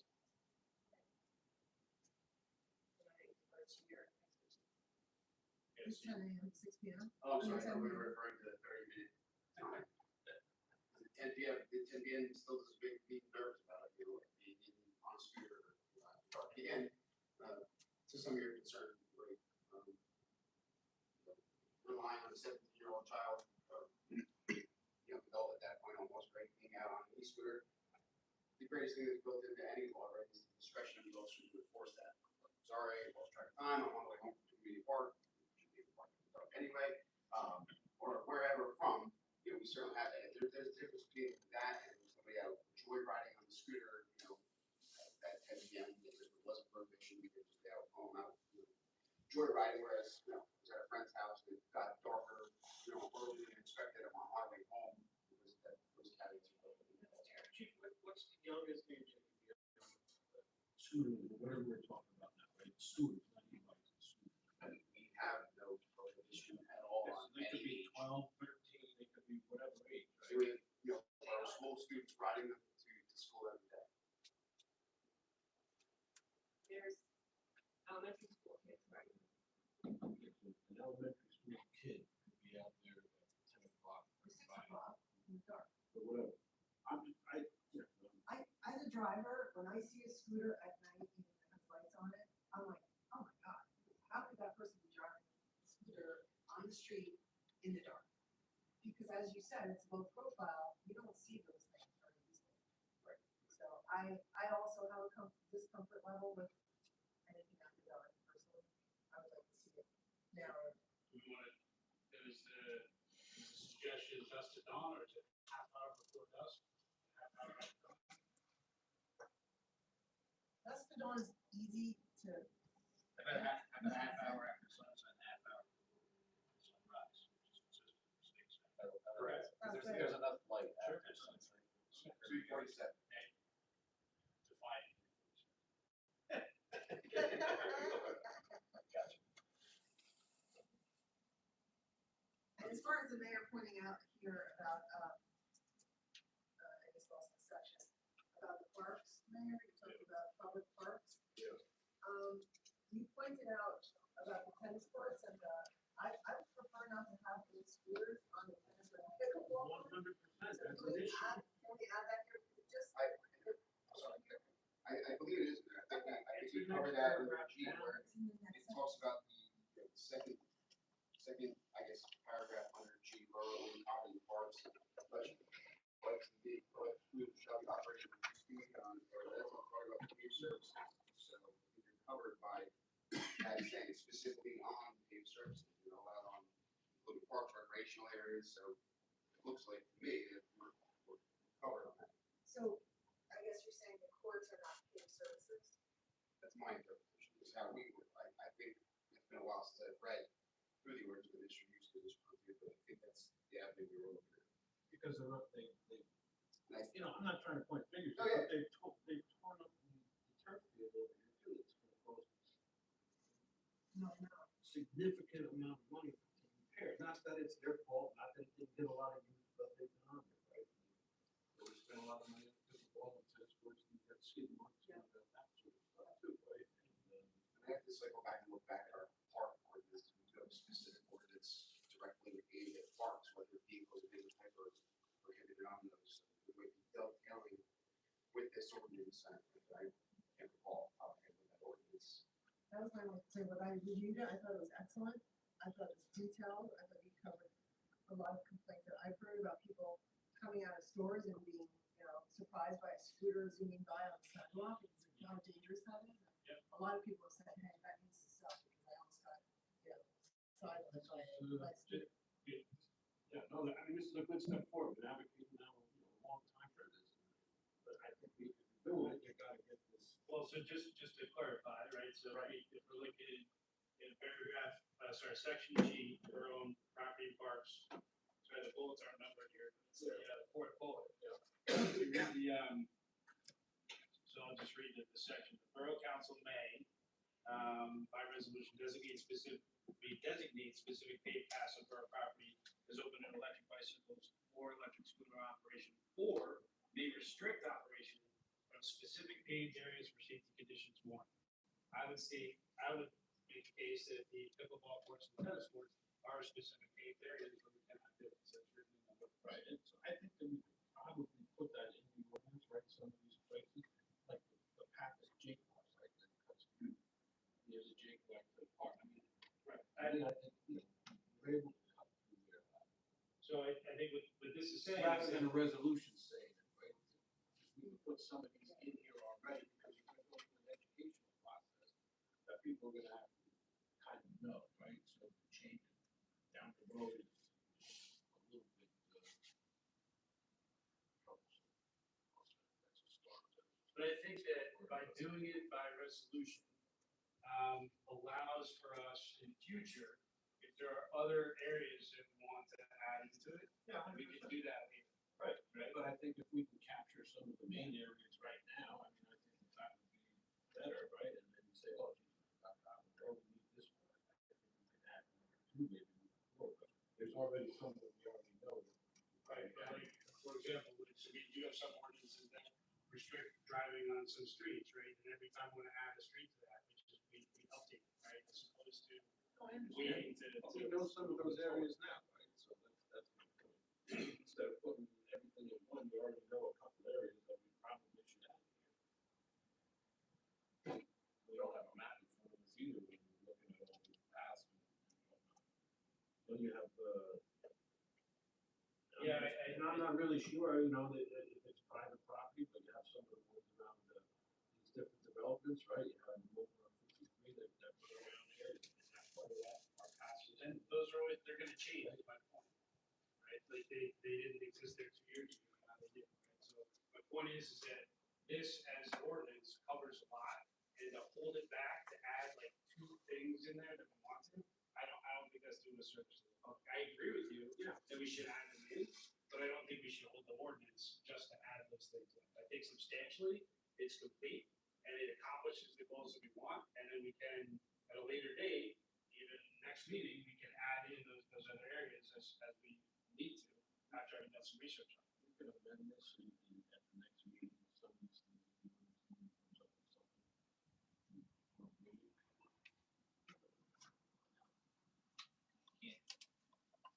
The way, my understanding is, the way we read it tonight has to be the way that it's read in the set we read. So. Stylistic changes. Right, and that's why I was asking at the beginning, we have any substantial changes here, and we've discussed a number of things, but I don't think anything here is substantial. I think what we discussed was substantial, it's taken certainly a lot of time to enforce it substantial. No, substantial in terms of not, relating to the ordinance, yes, the substance we talked about is important, of course. But I think it's a good discussion. I would say at least put the tennis courts and the pickleball courts and the basketball courts and that with the turf fields, let's not wait for whatever to put something, let's put some of these things that we already know that should be in here, put them in. Okay, so. And Ms. Aren't we George, already covered though? I know a lot of the parks already have rules listed, like no thing, like pickleball courts have a few signs that says nothing is permitted except. pickleball. We're not gonna say that out loud. Like I said, I'm trying to find, like, it's hard to do from, say, their phone here while I'm scrolling through, but there is an ordinance specific to our parks, and it prohibits use of some type of form of vehicles. The ordinance is somewhat old, so it's talking about pocket bikes and what have you, but it may, limit that use to specific, paved surfaces. I just can't, it's hard to, impossible to find it on the phone right now. But we may already have an ordinance that does that, I just can't speak to it. I'll see it right now. I mean, even if we put something in there, that doesn't matter. well, to what the chief's talking about, that's already in, there. We're already prohibiting, that in, borough owned property. So, I mean, again, Mr. Mayor, I appreciate your input, but I'm interested in what the rest of the council thinks. You also want to add in specific provisions at this point, and I think it's a little, I don't know. Again, the whole point of this is that we're trying to pass this at the same time, July 19th, so that when the police department goes out and provides this education, they're doing it as one thing as opposed to having to enact certain laws and then waiting a month, 2 months, however long this takes, to then come back with the second set of laws. So, I understand, Mr. Mayor, what you're saying. Quite frankly, I think it's a little nitpicky, but I do think it's important to put that stuff in there. But I think that we're generally covered with this one. Yeah, you're genuinely covered, but at least there's some of these things that we already know about. We have another ordinance with it, or not, it's specific to this ordinance, we have to have a pass to whatever. You can do that later on, I don't think that would be significant. But some of these things that we already had damage and know about, I don't see why we would put that in here now. What specifically? Pickleball courts, tennis courts, and we spent tens of thousands of dollars on the turf field. Those sorts of basketball courts.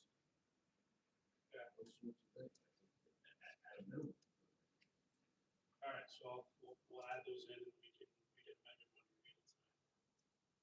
I just want to, That's up to the council. I want to clarify something. So I know you're saying pass, specific paid pass, but, and you said that, the one, the J5 one, right?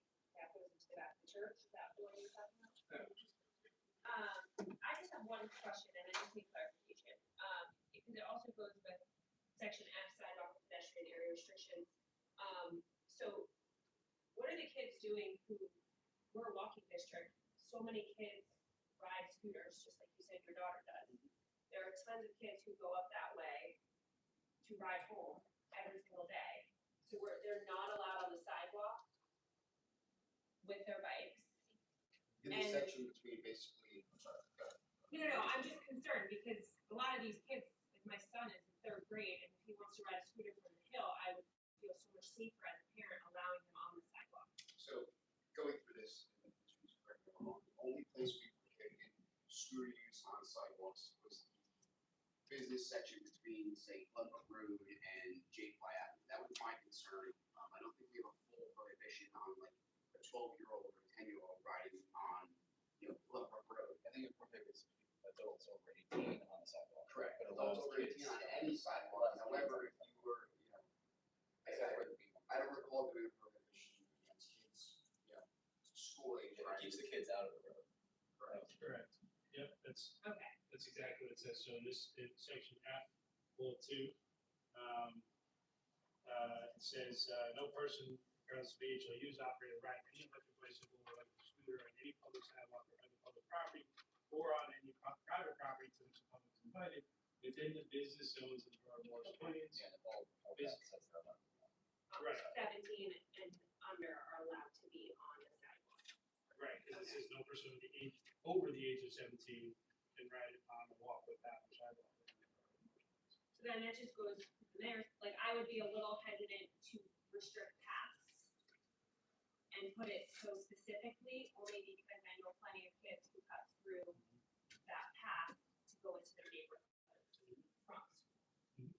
I know you were just using that as an example, but that, when you said that specific area, I was like, every kid from Borough goes up there into their home. So I don't know if keeping it how it is better, or just adding the specific locations of pickleball courts, basketball courts. But I am nervous about paved paths being specifically listed. I still think in my reading of this, we're okay there, right? Because G, the last bullet point, we designate specific Right, like more paths that designated. are prohibited.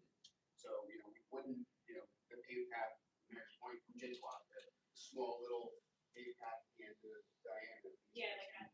In the Simons, that would be designated on Okay. the section of the program that they can operate on. Perfect. That would be my concern. So they would have to go ahead. I'm thinking, even riding down Community Park Hill from Parker, hey, we Right. wouldn't prohibit that probably either. Okay.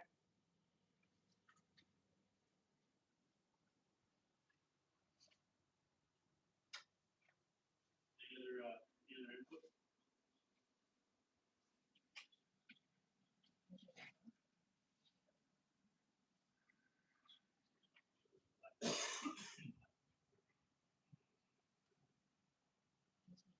Right, so are we gonna introduce this with what changes then?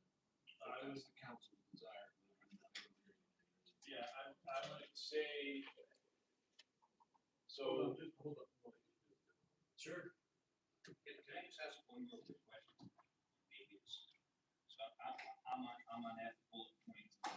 If it says no person over the age of 17 shall ride an electric scooter or electric bicycle all the way past that wall, where it marks place. Does that mean anybody under the age of 17 can? Yes, but, yep.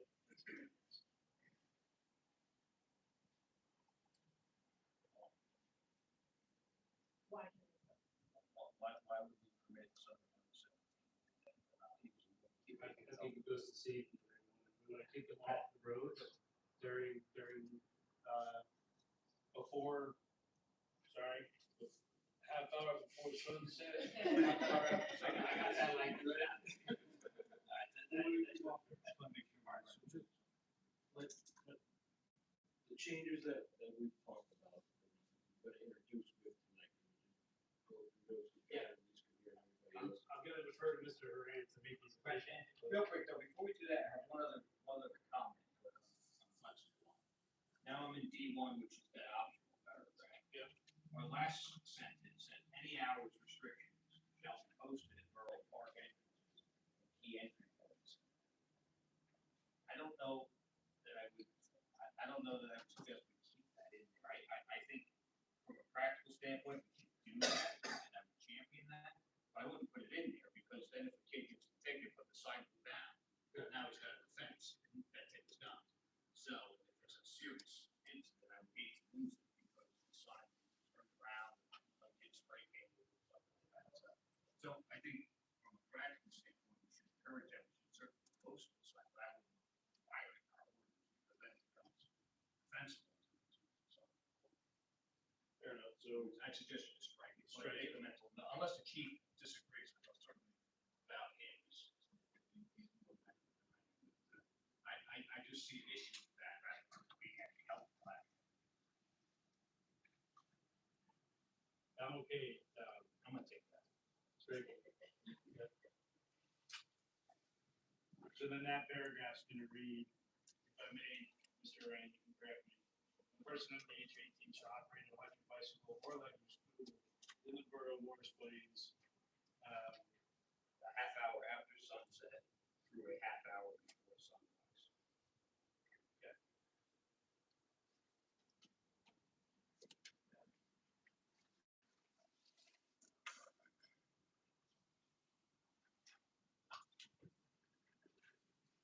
really quick, and I apologize that I don't know this, B1, B2, B3, C1 are where in town? Essentially this corridor here, and then this, seasonal.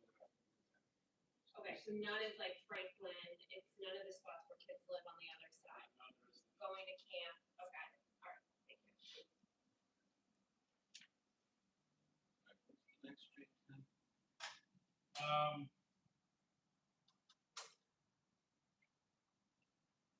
So, okay, so we struck on D1. We amended D1. And now I think the next question becomes, are we doing something with the pickleball and tennis courts and things like that in subsection G? Because if we're going to address the middle, as we said, problematic areas, we should do that now, not full secondary. I do know pickleball courts have been a problem, from a recreation standpoint. It should be on all the courts, basketball, Right. pickleball, soccer, you know, the turf fields, in the borough. Basketball, tennis, pickleball.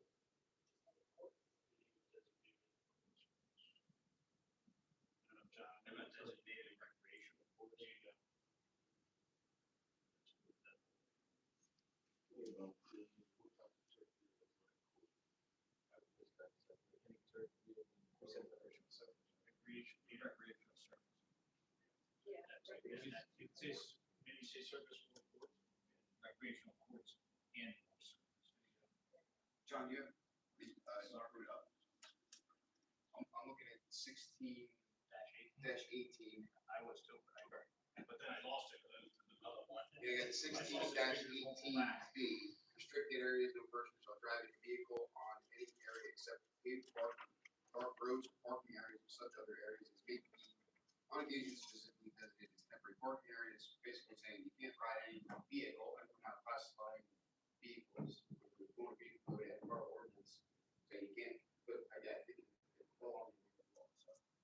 Do you think it would make sense to do that recreational fields and or services? I think it makes sense to, And make reference to 16-18 somewhere? I think you can. I mean, I also think that, Or other areas restricted under 16? I mean, this was designated more for your vehicle in the sense of, you know, four-wheel type. I think we can do this in this ordinance, the mayor's point is these are vehicles that are going upon these services, whether the two-wheel, sometimes one-wheel vehicles that are going on these services. I would like to put recreational services, I think that's soccer, baseball, whatever, but I think turf field should also be specifically mentioned.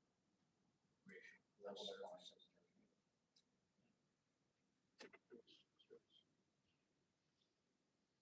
Including but not limited to turf services.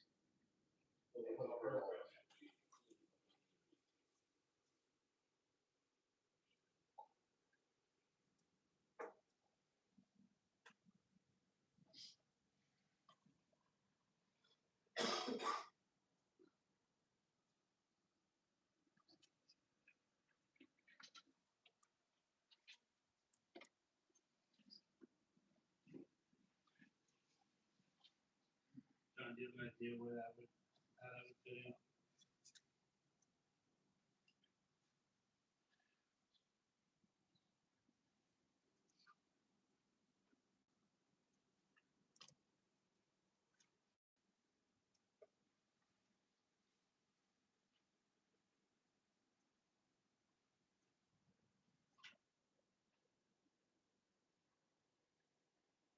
You might want to put it at the end, G bullet point 4.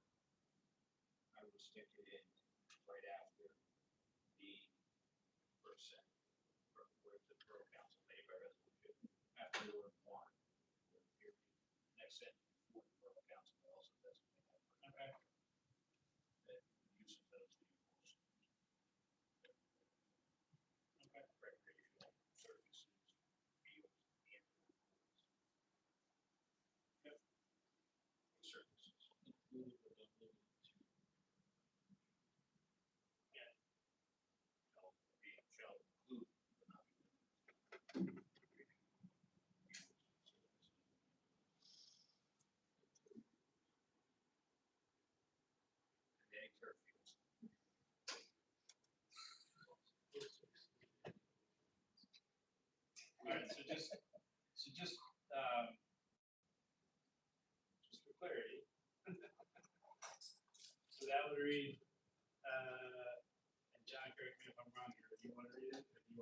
you take a shot at it. Okay, you can correct me. I have limited brain power. The Borough Council may by resolution designate specific paved paths on borough property as open to electric bicycle or electric scooter operation, or may restrict operation from specific paved areas where safety conditions warrant, included but not limited to any designated recreational courts, services, fields, or turf fields, or other areas designated in section 16. But we're specifically prohibiting. Right. Right, I wouldn't do it. You don't I need would to say, do or I or. would say use of electric bikes. Use of electric bicycle with electric scooters is prohibited on Got it. So, recreational surfaces, fields, courts, and turf. all right, so we're striking the main by resolution. Period. So make a whole separate sentence. Okay, understood. We can all separate sentences. And included but not limited to. So after that,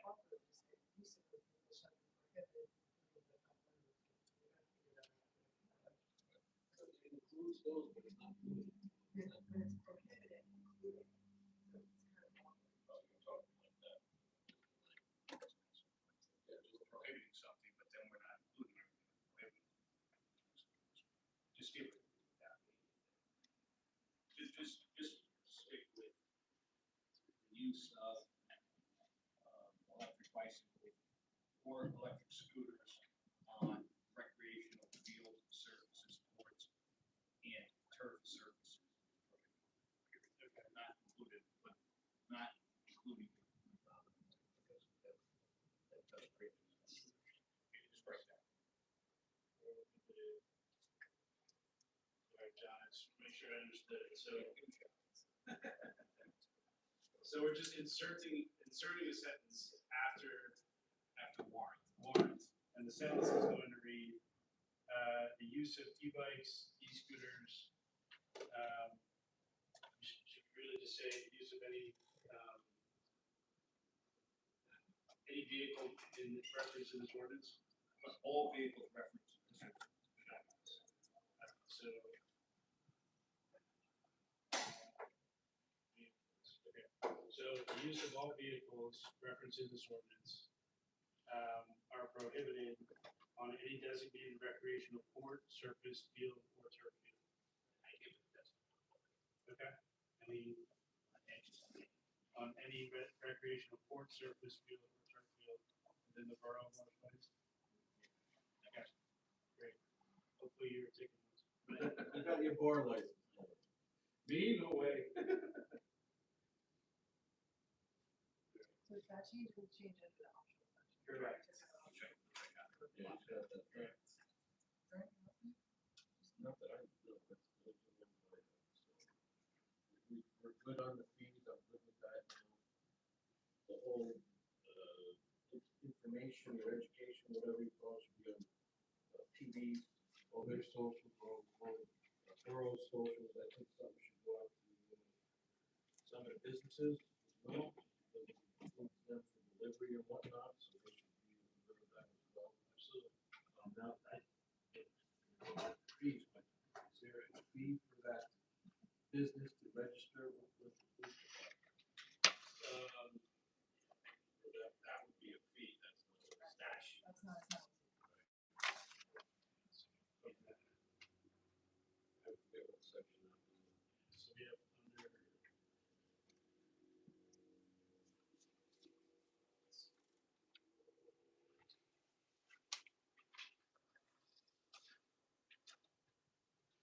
Commercial usage, okay?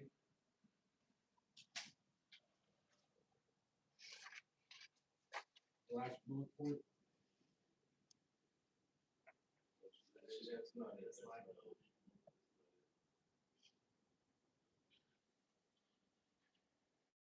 So, sorry, you're suggesting that what the businesses should pay?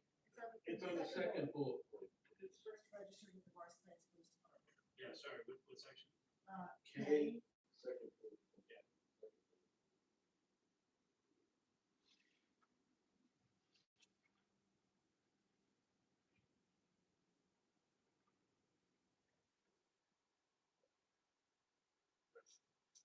registration shall be renewed annually, so.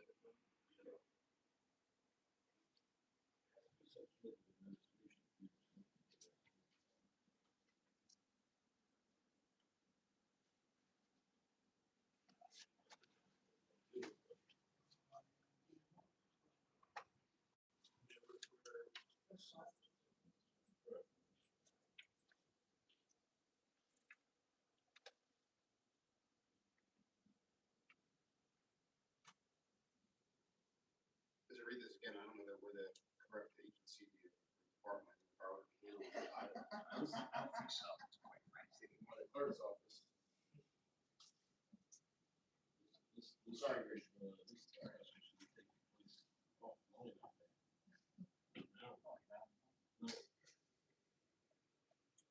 Well, to be fair, I did send this out to the entire council a week ago, so I did get some feedback. But not a lot.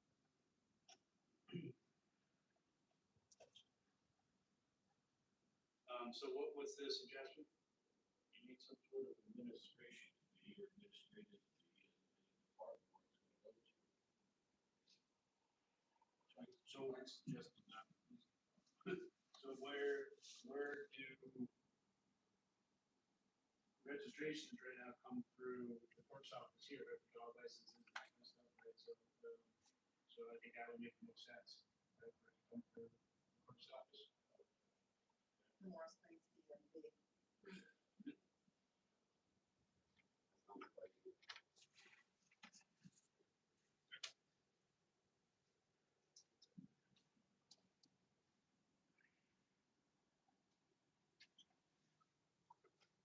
We expect a lot of businesses to be using these two electric licenses. I don't think there are any that are the most concerned.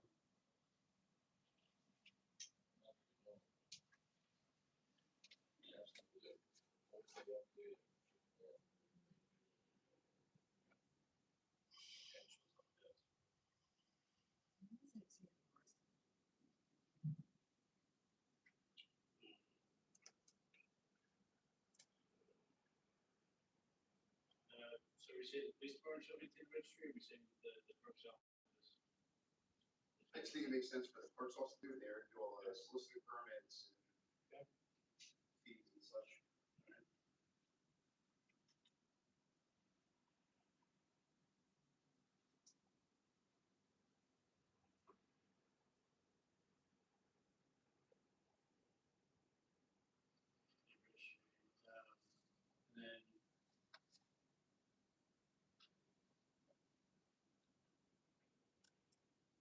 What do they charge for, what are we charging currently for the registration for dog licenses? It could vary with their state. Okay. That's a DD bike has training wheels on it or a basket. But that's, are those fees listed in the ordinance, or is that just a set fee?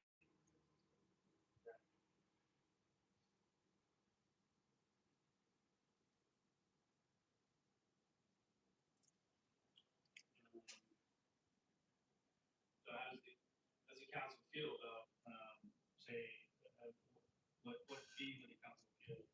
$30?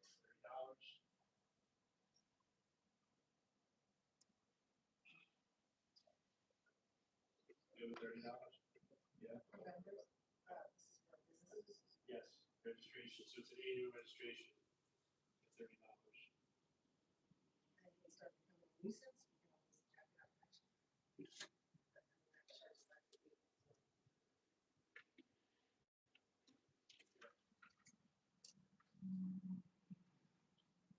So right. So John, that cable too, I guess we replace the police department with clerk's office, and then we would say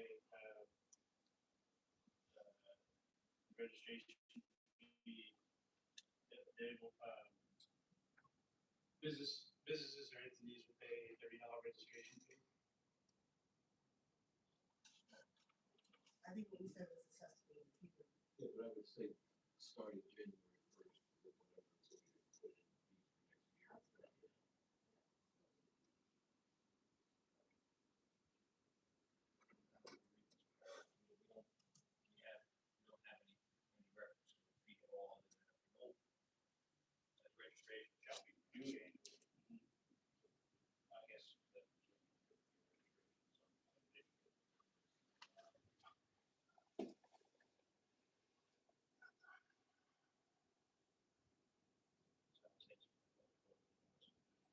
first registered. Okay.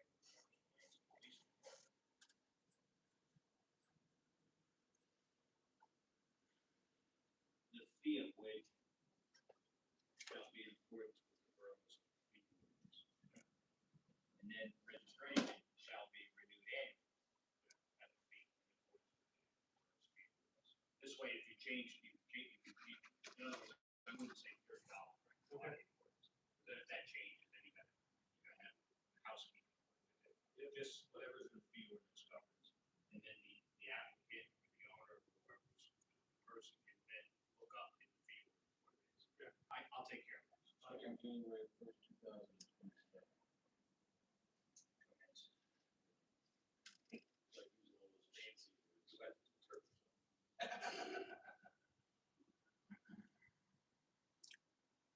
Yeah, I'll take care of that. Anything else?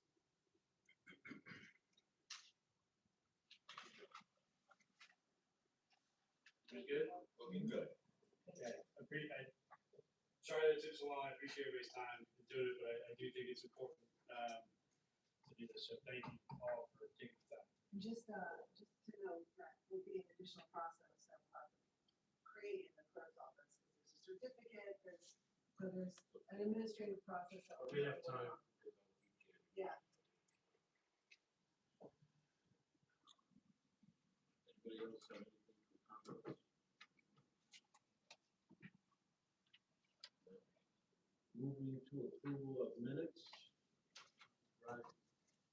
I, Councilmember Ivy, move the regular and executive minutes of May 21st, 2026 to be adopted. So, All in favor? Aye. Aye. Opposed? Abstained? And before we move on, does anybody need 5 minutes? We'll take 5 minutes. Billy, you look so patient.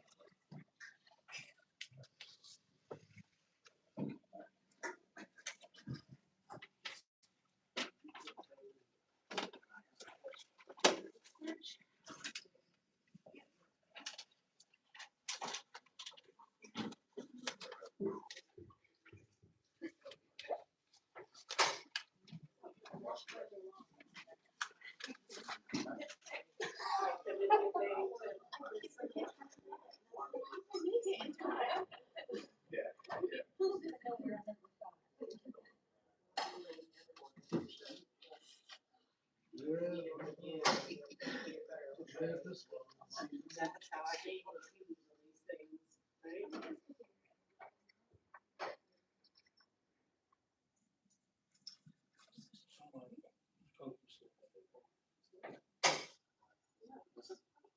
Last one. Last one. Last one. Once it's passed on the first one. Leave it in the fridge. Why is there first and second reading? There must be an area in between for comments. Or don't want to. That's a good question. Otherwise, why is there sitting? Second reading gives the public an option to. And the before they second vote on reading? it, yeah. There's an opportunity. Yeah, before they vote on it. I mean, you can chime in during public comment. Well, that's what I was saying, I would like to be able to read the ordinance before they Next Friday, Segal. accept it, you know what I mean?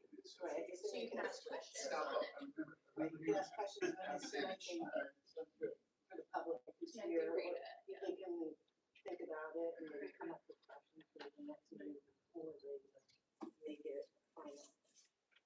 After today. I should grab a couple of more. That's what we're trying to. All right, no, they don't put it on, I think that's the plan in the future, to get these things online so people can visit the actual building. Yeah.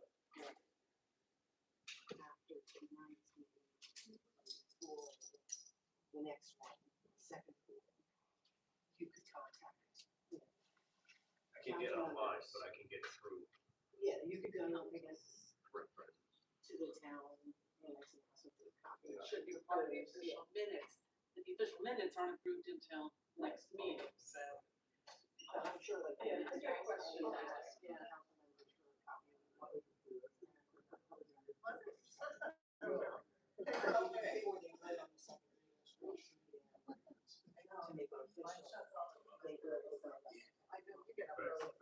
Are you from the Linderhurst? Hi. Very cute. Marcy is me. The Marcy is me. Hi, what's your name? Hi, David. I'm Lee. No, I'm just a resident of study. Well, I just spend my evenings. Yeah. Don't we all? This is my highlight of the week. Yeah. You know, it was so warm when we came in, but when all the bodies left. Yes. I'm trying to think whether or not I've got a sweatshirt in my car. I didn't know if you were talking about. It's right. I have to run like this. Yeah. That was awesome. Short mic. Nancy Critchley. So, yeah, we said they're gonna be there 7:30. He just went in.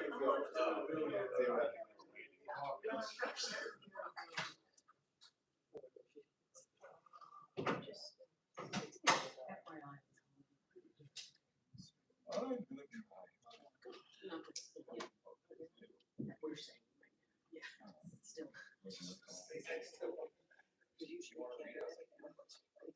That's true.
It was while she was here. Wow.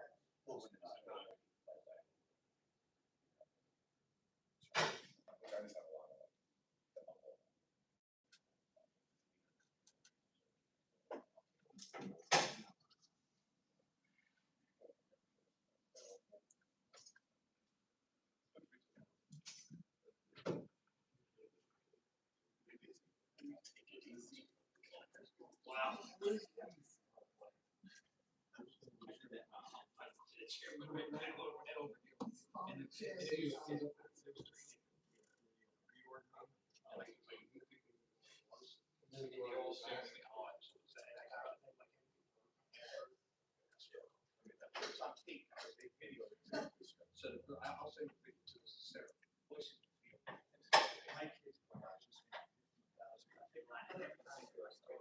Probably said it. Go in and wave and also you see feet.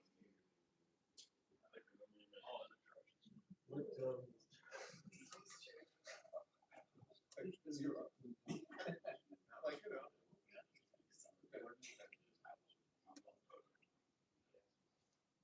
Christian, he's gonna get you a clean copy for me, so maybe just. I thank you, everybody. Great, moving on to consent agenda, Mr. Ivan. Mayor. Reports, animal control, April and May 2026, treasurer, April and May 2026, and then tax collector, police department, sanitary, and borough clerk, animal licensing, all from May 2026.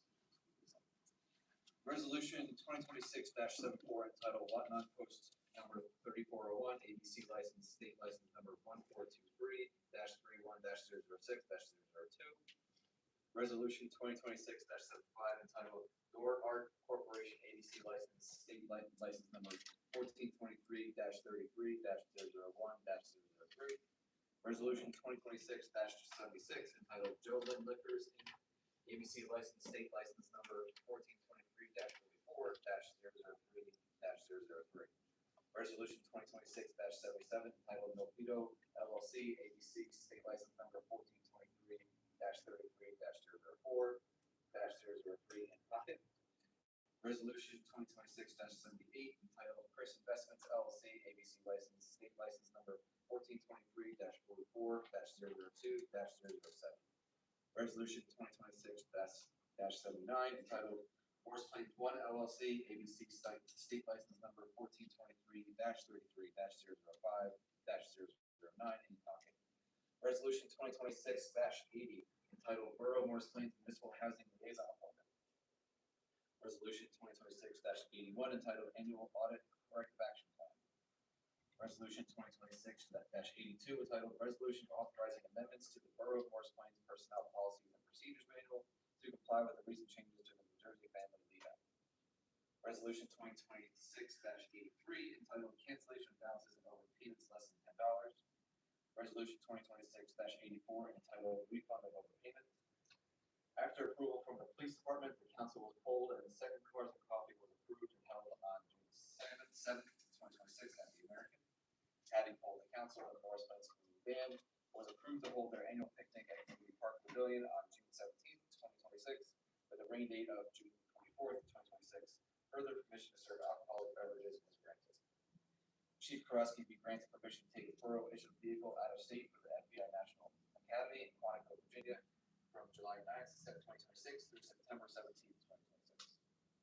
The community park pool employees attached to be hired for the full season at the position, salary, and date stated for the 2026 season. The Borough Council approved the membership application of Daisy M. Margrave, 2467 Route 10, Building 31, Unit 4A, Morris Plains, as a member of the Morris Plains Fire Department. The resignation of Hannah Santacola, substitute crossing guard, be accepted effective June 11th, 2026. The Morris Plains Police Department be authorized to advertise for the position of substitute crossing guard for the Borough of Morris Plains. Maria Shatinsky be hired as assistant treasurer pending successful completion of background check and an annual salary of $52,000 effective July 6, 2026 prorate. Gene Wilson be hired as cleaning maintenance for a municipal building, annex, and fire prevention office pending successful completion of background check at an annual salary of $22,000 effective June 22nd, 2026 prorate. The borough clerk is authorized to advertise for a part-time cleaning maintenance position for the community center, teen center, and outdoor bathrooms at the Little League Snack Stand. Is there a second? Second by Nancy, roll call please. Mayor Carr. Present. Councilmember Houston. Yes. Councilmember Ivy. Yes. Councilmember Cooley. Yes. Councilmember Montier. Yes. Councilmember Bergen. Yes. And just for the record too, I forgot to mention earlier that Mr. Groom is not with us today due to a family obligation. And I do want to recognize, let Christian know that make sure this gets to our affordable housing attorney, affordable housing resolution on your Thank you. Reports of committees and department heads, finance. Ms. Berger. Thank you, Mayor. I would like to thank Christian for taking on that responsibility of our affordable housing liaison, so thank you for that. In addition to ongoing work in the first office, which I won't enumerate at this late hour, they did roll out amendments to our personnel policy, which were required by the state related to New Jersey Family Leave Act. There were some changes to family leave timeframes for when you can qualify. They worked on renewing energy smart EC licenses and hiring a new person for our finance office, interviewing and hiring, and a new person, as you saw, for maintenance of the municipal building. There's still an opening for maintenance of community center that we're looking for, so if you know anyone who's looking, we have an opening. Communications website. I want to thank two of our key communicators for the borough, our webmaster, Melissa Gibson, who does our weekly email, our social media, and updates our website, and also Michelle Diamond for the great coverage that she does in our Plains Talk. The May issue was fantastic, so thank you to them. The deadline for the next submission of the Plains Talk is July 13th, and also for the weekly email, the last issue was sent to 2,115 subscribers. Now we have 5,300 residents age 18 or over, so fewer than half of those subscribe. And it does have a 68% open rate, which is great, but it is an awesome piece of information for people to know what's going on in the borough. So if you talk to new residents, make sure they subscribe. Finance, you'll see the bond ordinances on tonight. One is for the sewer flusher, which we authorized in our budget meeting. And that, I learned, is a giant truck which pressure washes underground sewer pipes. I don't know if you're gonna talk about that, so I won't go into detail, but it is, Art's not here. But the importance is that we've been using another town as a kind of, not a shared service, but a mutual aid type situation when we had problems with our sewer logs and everything, but it needs ongoing maintenance in order to prevent problems going forward. So we do need our own piece of equipment, and we've been putting that off for a while, so that's a big investment for us. The audit corrective action plan has every year flags the need for separation of recording and treasury functions in our finance department. So that's because we've had short staff in our finance department, but we just hired for this position in finance, and we hired, I think Maria, her name is, who's gonna be starting in July. And with her coming on board, we will be addressing this action going forward, so we will no longer have that flag on our audit. Which is the only flag that we Which is the only flag in our audit for our finances in the borough. So I'm excited to see Maria come on board. I know we need the help in that office, and we're looking forward to meeting her. The green team, I was just discussing with our engineer, Bill Ryden, that they've been working on getting this rain garden going in Rottnest Park, and it's going to be installed on Wednesday, starting at 7:30 a.m. So I think members of beautification will be involved in doing some of the planting after it's built. Around that same day, the volunteers will be there.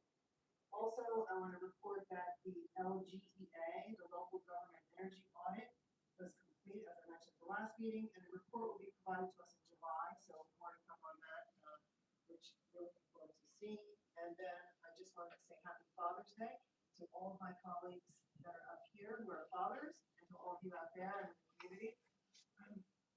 That is my own father and my husband, so anyone who lives in the suburbs of Los Angeles as well.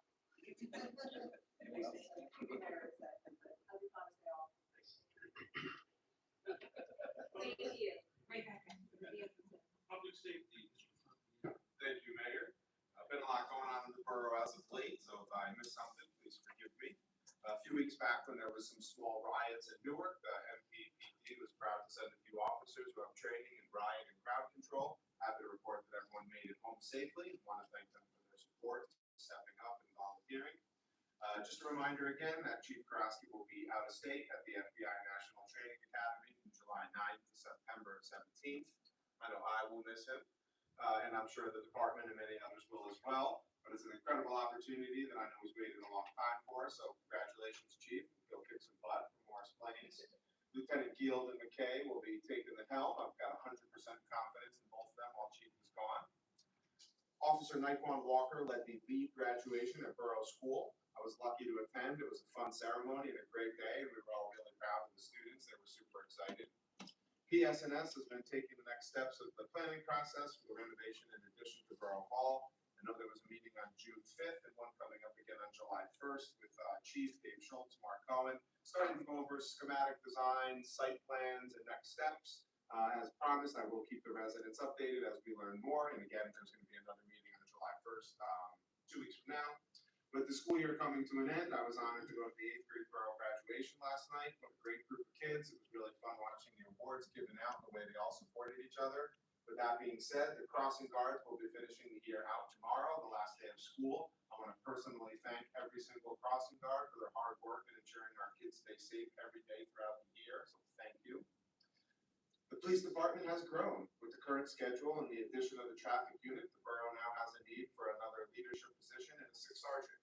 The ordinance will be read later tonight. That will do just that. It will amend the current 5 sergeants and allow the borough to promote a 6th sergeant. Family Day is coming up on June 26th. The MPPD will have a strong presence as always, ensuring the safety of the residents who will be there to enjoy the games and see the best fireworks show in New Jersey. Traffic Committee will be due to meet soon. I've received a couple emails recently from residents who have some concerns about a few different areas in town. A along with a few other topics that have been coming up to discuss. I was gonna talk a little bit about the e-bike and scooter ordinance, but y'all learned a lot about that tonight, so I'm gonna skip that and let Bill, if he wants to talk more about it, he can do that. Hope not. Move on, but I did get to work on that with him, which is why I was a little quieter tonight, because I've read it so many times, I got it down. Fire prevention, Chris inspected 12 new apartments so far this month. He's preparing the permit for the fireworks on Family Day. He was also requested 2 times to assist with mutual aid in the Morris County Fire Marshal Office with 2 structural fires. He has also been doing his monthly inspections, and Chris also helped with the e-bike and e-scooter ordinance, lending his experience with the lithium-ion battery storage and past fires ignited by an e-bike battery in Morris Plains. On the fire department front, still waiting for the new apparatus, from what I'm told, that, soon seems to be the word that we're getting. I know they were out doing some training exercises most recently. I saw the truck out there the other night, averaging about a call a day, a little bit more, some gear and some parts have been ordered. I thought it was really cool to see the recognition that the mayor gave to, cadets, what you call them, or? Right, to the young guys that ultimately saved someone's life out front, so that's fantastic. I was proud to be part of the putting out the pride flags in the borough front lawn with some of the borough students from Beyond Differences. I know we spoke a little bit with them about what pride meant to them and just had some good conversations, and it was a really fun day getting to be out there and representing the borough. I was also happy to catch the end of the 8th grade mock trial that was held here at Borough Hall and presided over by our own Judge Carlucci. It was my second year getting to see this, and the kids are really impressive. Definitely think we've got some future, litigators or attorneys in our future here. And that's about it for me, but did want Chief Grosky or Chief Rongo or any of the, be able to give a report as well. Chief. Thank you. While I am away on it, though, we are going to celebrate a couple of big events for the borough. Going with a cop, I don't have a date determined for that yet. I'm sure Lieutenant Day, Lieutenant Gill will share that date so we can get driving around with the truck and visiting our local parks. And of course, National Night Out on Tuesday, October 4th at Community Park, event that's grown year over year. And it's a phenomenal event, so I'm excited to miss that along the way. October or August? August, I'm sorry, is that October? Yeah. August 4th, Tuesday, August 4th, Community Park. See, I listen to you, Chief. We'll get plenty of social media out there for, that great part of that, so. Just want to echo some sentiment in regards to school ending. I do have to thank Superintendent Mayor, Principals Crudell and Lion Bailey, Harlan and Mount Way respectively. An amazing partnership that helps us keep our schools safe and the roadways around them. I did also want to thank all of our school guards again, our Class 3 police officer, retired Lieutenant Michael Rolfe, and all our lead officers, Officer Ferris, Officer Shaw, and Officer Serrata did a phenomenal job making that partnership and connection with our kids. So, as do all our officers, they walk through our school daily, which is kind of unheard of in the police department that we have patrol daily in our schools. Mobile inspection reached out, and we're going to do, just learned today, a mobile inspection for motor vehicles, August 19th from 9 to 2 at Community Park. So if you're a vehicle in need of vehicle inspection or renewal, stop by the park. We'll certainly get some social media press out on that as well. That's a hefty fine for not having a vehicle inspected. They rely on law enforcement to take care of that. You don't get everything inspected. Motor vehicle commissioning more like you used to, so please keep track of that.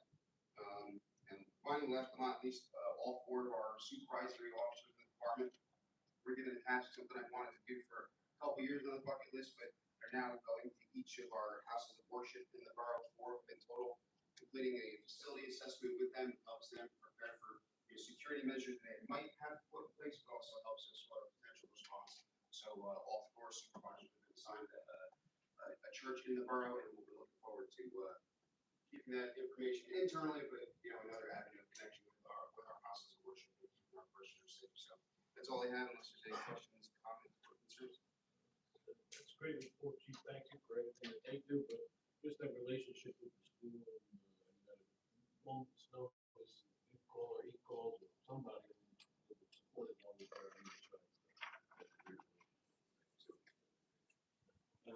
Chief Rongo, anything? Yeah.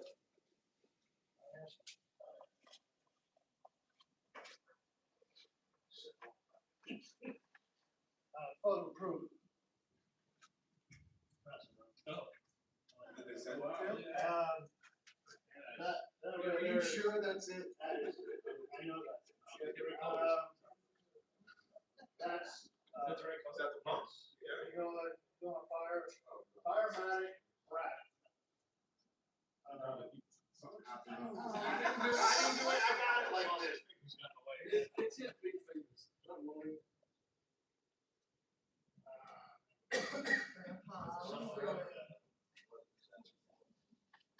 Spider rat. On the site. Might as well just, get the latest. But the back of it is, the back of it pumps, payment.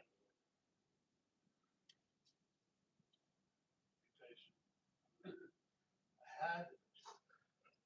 It looked nice. No, it's not yellow. So you looked at the wall. The back of it is painted, it's there, it's just, I can't get it. Was it just a Oh, yeah, that's the chassis. It's like, yeah, the The back of it, the back compartment's hard. At the site, it's painted. We're at 181 calls.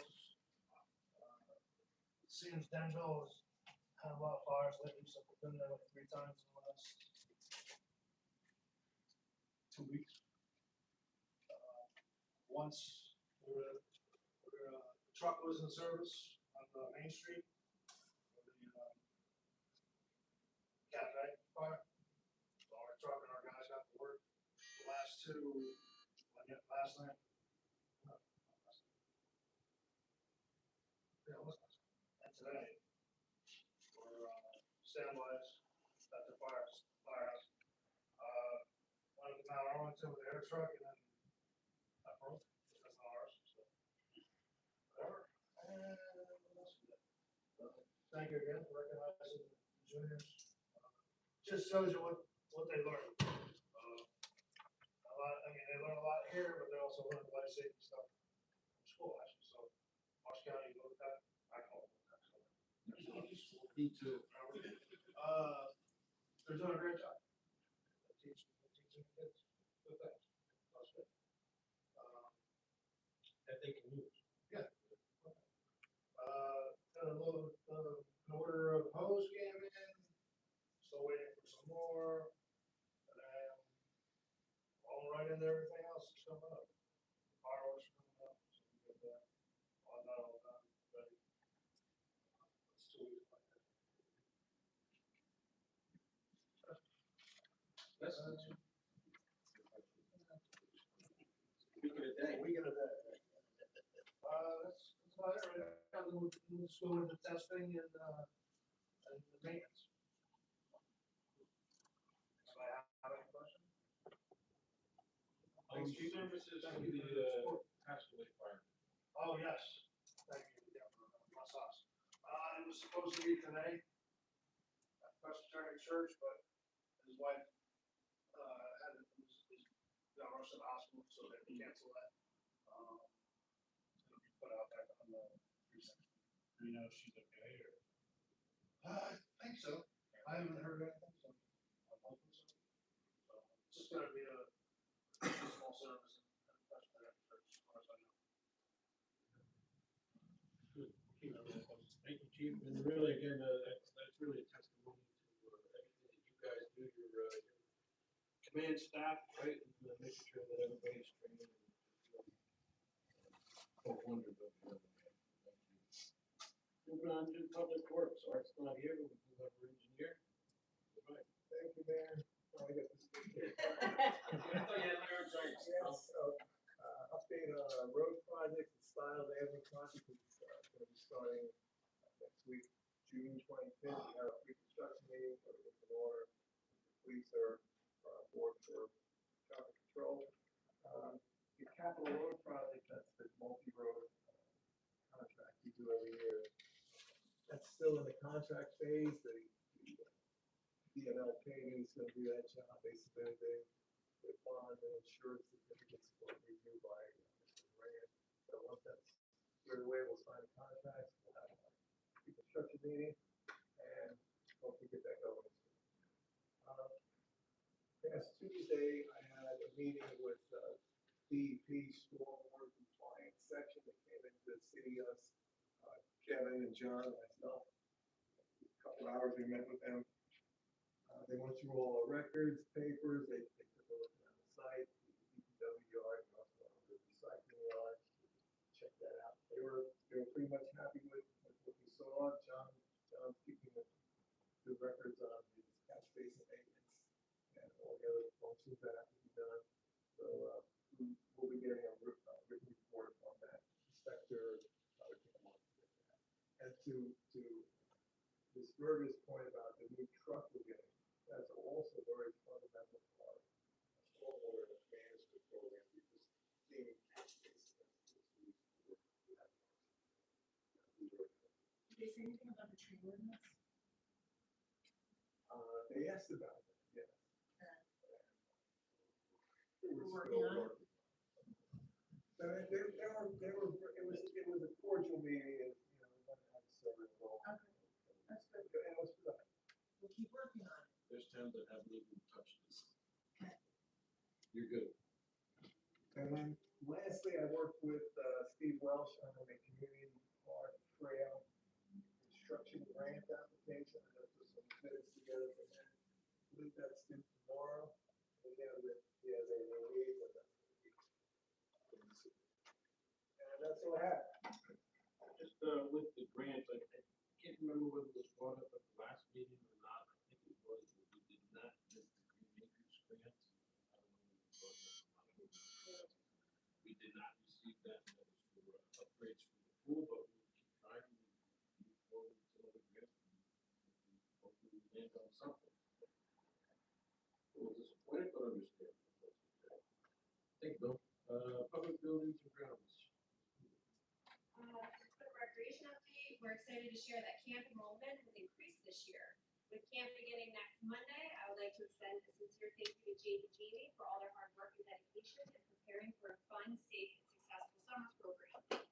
Get your lawn chairs ready for Family Day on June 27th. Our recreation department has planned an exciting day filled with activities for all ages, including several new attractions this year. A special thank you to the Morris Plains Centennial Committee for sponsoring the band and gaming truck as part of our town's 100th anniversary celebration. We appreciate all their hard work in helping make this town event extra special. The senior picnic will be held on July 16th at 1 p.m. Our popular Concerts in the Park series begins July 5th from 6 to 8 p.m. at Robert's Garden. We'll kick off the season with the Moon Dogs. Be sure to bring a blanket or lawn chair and join us for a great evening of music and community. Pool announcements. We are officially open for the season. There will be a preview day tomorrow from 1 to 6 p.m. for anyone interested in joining the pool. We'll also be celebrating the district's last day of school. Congratulations to all the students and graduates on a great year. I'd like to take a moment to extend a huge thank you to Morris Plains DPW. Their dedication to our town is incredible, and I had the opportunity to see it firsthand all the hard work that goes into preparing and opening the pool. We're truly grateful for everything they do. A special thank you goes to our pool managers, Christy and Joe, for all the behind the scenes work required to get us approved and ready to open. Your commitment and countless hours of effort do not go unnoticed, and we greatly appreciate all that you do. Finally, thank you to the Recreation Commission for helping keep everything on track and ensuring the continued success of our pool. We look forward to a wonderful summer in the community of Huron. Fantastic. And from what I understand and hear that some of these, repairs have, proven themselves already, I think, so. Hopefully we'll continue that. And, I hope that the reports are correct. Yeah, the water, we're open early and the water's warm. New water, the whole water kind of warms up a little. I think Mike's is working, so, yeah, you do have too much water. We're on the right track for sure. Public health sanitation. For Teen Center, all their activities are completed for the school year, and they are now working on already planning for the next school year. Registration is now open, so any rising fifth grade or the sixth grade can start registering. And a reminder, we are looking for 4 board members, so if you or anybody you know or is interested in helping, please let me know. I can talk about the opportunity. For Board of Health, the Board of Health themselves are beginning their vendor outreach for Wellness Day, which will be in October. And then the County Division of Health has continued their team meetings and trainings to ensure their readiness for the now underway FIFA World Cup activities. And they also helped complete all the pre-operational inspections of the pool. They went out numerous times last week to make sure that we were able to get our certificate of satisfaction to open on Saturday. So we appreciate their flexibility. For Municipal Alliance, we talked about lead. Tyler already talked about that, so I can skip it. Family Fitness was a success.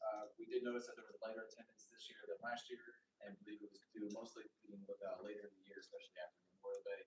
So we're going to look to schedule earlier next year. But for those that didn't attend, we received lots of positive feedback. They plan to add a specific event next year tailored to seniors to be more inclusive, like the Broadway movement class that was held a few weeks back. Stage On is officially on for the fall. It'll be Sundays from 12 to 3, starting September 13th through November 13th. There's going to be 10 total practices with the rehearsal on November 12th and the show on 11/13, and the show is going to be Madagascar. Registration is open now and will be open through the fall. We need a minimum of 15 registrants and a maximum of 20. And that's it for Municipal Alliance. And then for Clean Communities, Ellie Falco has told me that we have collected almost 1,000 pounds of trash so far this year, with 230 pounds of recyclable, so that's outstanding.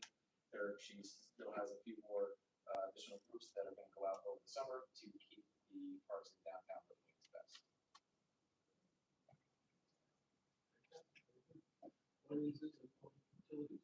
No more orders. I've got my board. Yeah. All right, so real quick on the, just the building department update.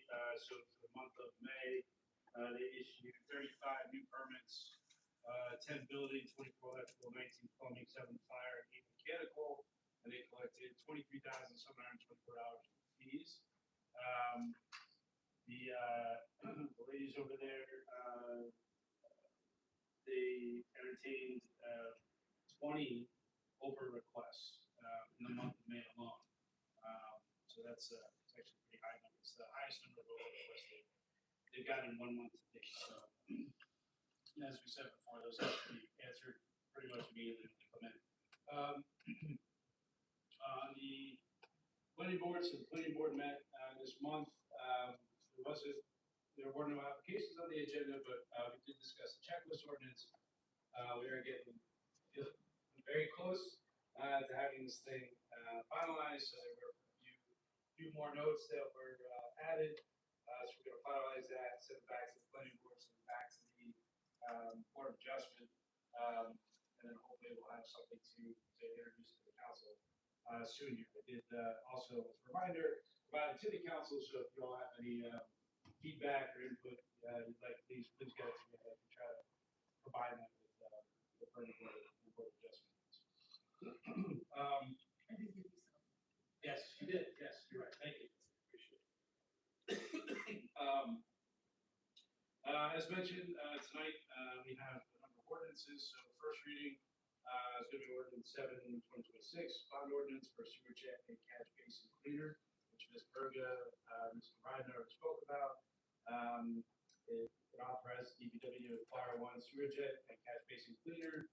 Total appropriation is $471,000, $166,000 is down payment, already available for prior capital budget provisions, and $305,000 in bonds or bond anticipation notes.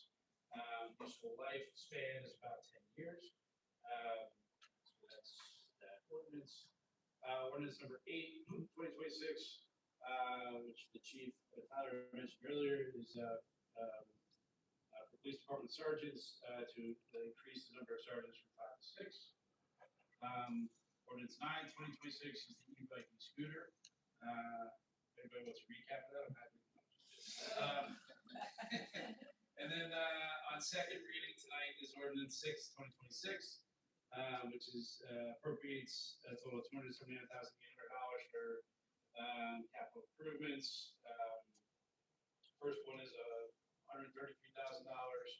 68,000 of it is for 6 SCBA cover wrap cylinders, assemblies, plus that package for the fire department. And $65,000 for 2025 Ford Interceptor utility all-wheel drive vehicle for the fire prevention inspector.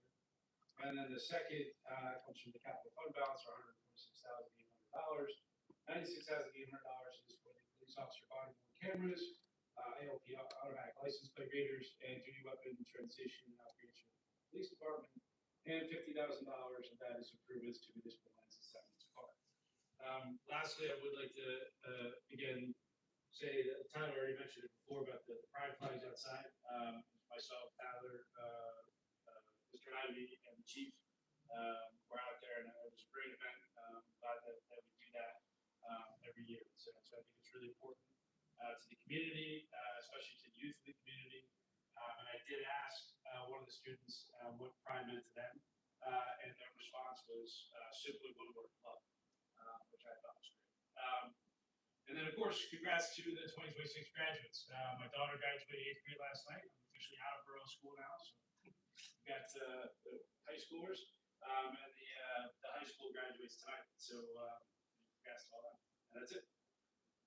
Thank you. And just for the record, our sweep truck now is over 20 years old. 90s, 23 years old.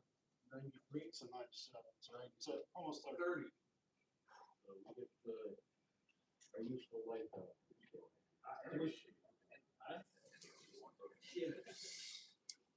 I didn't know about the prime. Great thing that we started with the pride flags at the parks and having them out there. Moving on to public presentation for comments. I'll be quick. Jill Cecere, 11 Dayton Road. I don't know, I just have one comment. Can I just ask you a quick question about the data centers? Where were they permitted before? You said, you mentioned that they were taken out in like 2023. 2023, I don't remember exactly what zone they were in. It could have been American Wood, it could have been out here. I don't know exactly. Just news to me, and that I think we have an ordinance that prohibits like dispensaries in town, so I don't understand why we couldn't have an ordinance prohibiting. We have it limiting or not having it, period. Right, but wasn't that a suggestion tonight that says? If the council wants to revisit that, No, but I'm saying like, if we have ordinance to prohibit something like dispensaries and maybe there's other things, like why couldn't we have an ordinance to prohibit data centers? we have it. So, well, it's not. You just said it's not an taken ordinance, out. it's not a permitted use. Right, but we could have a specific ordinance. I think, let me explain, because I was involved in that cannabis. At the time, No, she's talking about. it's related. At the time when cannabis was legalized, all municipalities in New Jersey had to pass an ordinance because it was a new opportunity for businesses that was never allowed before. So we had to put a positive ordinance on our books that said, we allow these types of businesses, but there's a bunch of different ones under that category, like growing, whatever, retail. Or we didn't. So that's the reason why we had the ordinance for that, because it was a new use in the state. Otherwise, we could have just had it, if we didn't allow it, if it was already permitted, let's just say, it would have been like the other ones. It was either listed in our ordinances as permitted or it wouldn't. But it was because it was new that we had to pass the ordinance, identifying whether we were allowing it or not. And we had a time frame to do Yeah. that. There were state protocols and procedures. Okay, I was just That saying that specific. because you're saying if it's not a permitted use, then it's just not allowed. And that's usually true. And But that was I new. understand the question. And the other thing is we do have some businesses that we specifically prohibit, right? Am I right about that? There are stuff, yeah. Right. Right, so if we have, I mean, it's up to the council, obviously, to agree on something, but I was a little confused that we shouldn't have an ordinance that prohibits it, because It's not, if it's not a permitted use, It's but, not, yeah, but like what Nancy explained. Okay. Specific. but that aside, guess why I'm sitting up here tonight. fence, you are correct. We've now entered the year 2 of the fence is gonna be taken care of. As far as I know, we made at least 2 phone calls to Buddy about this issue. 2 years have passed since I first brought the fence issue, the situation to your attention. We've had multiple conversations, several unfulfilled promises, and yet somehow I'm here again talking about the exact same fence as if it's an unsolvable engineering challenge. At this point, this has gone beyond ridiculous, and I've stopped expecting the fence to be repaired anytime soon, if not ever. I just wanted to state on record that I'm just amazed that the complete refusal of the town officials to follow through and enforce something so basic. I fully understand that in the big picture of town issues, my fence issue is very minor. And what's not minor is the message that it is sending to the public that watches these meetings. Because today it's my issue with enforcement being blatantly ignored, and tomorrow it could easily be any one of us and any of their concerns, that all of a sudden ordinances become flexible, property maintenance requirements are suggestions, enforcement becomes optional. It just depends on the property owners in question. To be blunt, from my perspective, this makes the leadership of our town look extremely selective, weak, and accountability depends less on the ordinance and more on who is standing on the other side of it. I don't know whether this property owner has influence or leverage over you, or he just simply knows that nobody intends to hold him accountable, but whatever is going on is not a good look. And I can say with complete confidence that that rotted fence collapsing, if it was collapsing in your backyard with boards falling over, rusty nails sticking out into your property, it would have been addressed and fixed years ago. I think every resident, every business, and every property owner should be expected to follow the same ordinances without endless delays, excuses, or exceptions. Equal enforcement shouldn't depend on who you know. It should just simply be the standard. Thank you. So just to clarify, he's not my buddy, I don't have any buddies there like that, and, when I did speak to them after the third party was coming, they spoke to you, they told me they spoke to you, and they explained the best situation. Now, I'm not saying that this is the truth, right? I'm just telling you what they told me, and you understood what was going on, and I said, well, that's not good enough, we still want to repair, so I Who said they spoke to me? well,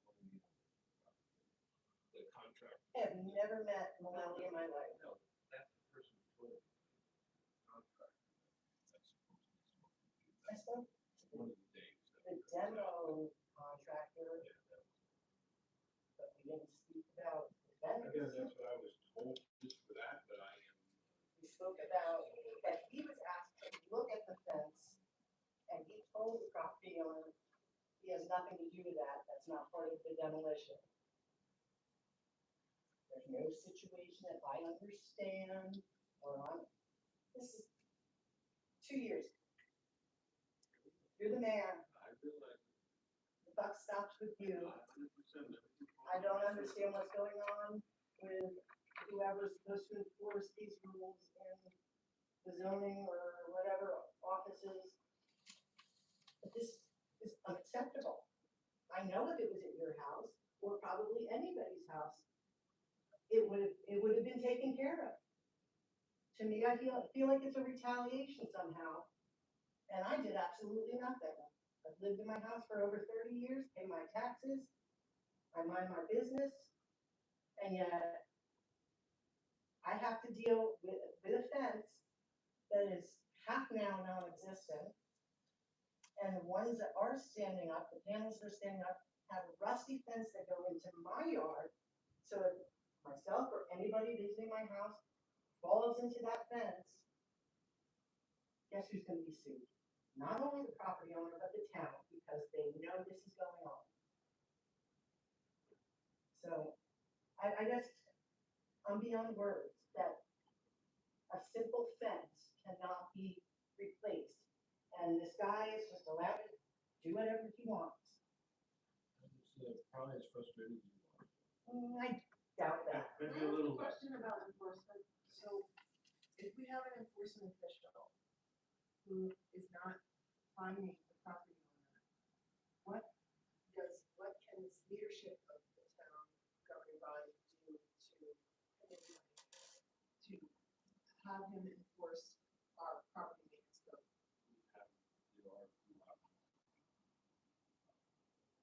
Or does he have ultimate authority to make decisions about where penalties are meted A out? lot of it falls on him, as far as that. So can I ask the attorney, can we authorize the zoning official to fine the property owner? No, but you can put pressure on him, expression, just like you would have he is enforcing it. And force him for it.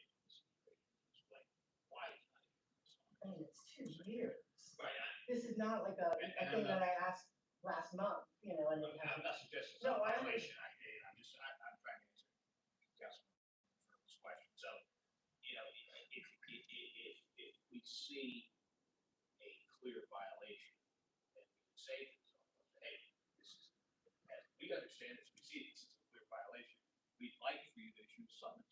He admitted to me in that meeting. Now, if he it was turns a around and violation. says, well, I don't find it to be a violation, I don't think you should offer an explanation, a satisfactory one. But, if you can't, well, that's. I mean, my But we 6-year-old. can't issue. My 6-year-old neighbor asked my husband last week, when he saw him outside, he said, why aren't you getting your fence fixed? Why is it all falling down? And my husband said, you know, it's not our fence. I told him he should have just said, why don't you call the mayor and ask him, because we've asked numerous times. I mean, I don't want to have a battle with my neighbors. I've lived, for, as I said, over 30 years in harmony with everybody in my neighborhood. And then all of a sudden, this fence was falling down long before the McDonald's situation. And we never complained because we were trying to be good neighbors. And we thought it was hardships, Brownies was closed, we didn't know who owned it. I still never met them. But the fact of the matter is, now it's almost feeling like it's a retaliation. The town is actually backing him because of the appeal. That's what I perceive, and many other people have come up to me and perceived the same situation. I don't know. I'm beyond words. What else I can do? I'll just come here month after month and keep on repeating the same things. Maybe add a little extra into it each month, but I mean, a fine to them is minimal. It's pennies, you know, to them. Maybe the ordinances should be changed so that when you get an initial fine and you get 2 weeks to rectify it, then it's gonna be approved, or, you know, every day or whatever, past that deadline. I don't know what the answer is. It requires a citation or a warning or whatever, it's a process, so it needs action by an official. And they fixed half the fence 2 years ago, and then just decided, forget about the rest of Jill, it. just so you know, the citation, that's what it is, citations issued on that property, then the property owner is enforced. And if, let's fast forward down the road, assume that the property owner is found to be in violation of the ordinance, found guilty, that property owner is then issued a fine. Usually what happens at that point is then there's a compliance statement that attaches on the second half. And that defendant goes back to court. And if by the time that defendant comes back to court, the violation is not been abated, then the court can start penalizing on a per diem basis. So that's actually built into the law. That, I just want you to know that. Okay. Well, I But mean, your it's issue is been 2 more years. enforcement, and I understand. Right, it's been 2 years. The I mean, mechanism is there. Had they The given that mechanism is in place. violation 2 years ago, You have to have a the violation. town would be making big bucks because it's been sitting there and it's not been fixed. This is no one else ever indicated why he hasn't issued a summons. No, he told me 2 months ago or April when I met with him that it was the first he was ever hearing of this, which is ridiculous because I know you've spoken to him. I've sent him numerous emails that cover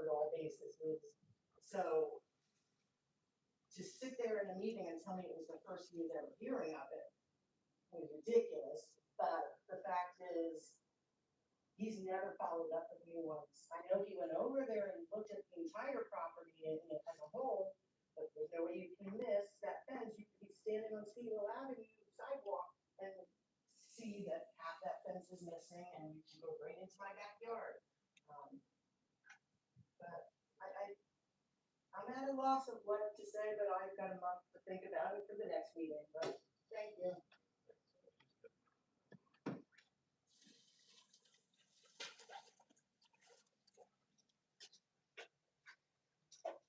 So Steve Persack, 34 Washington.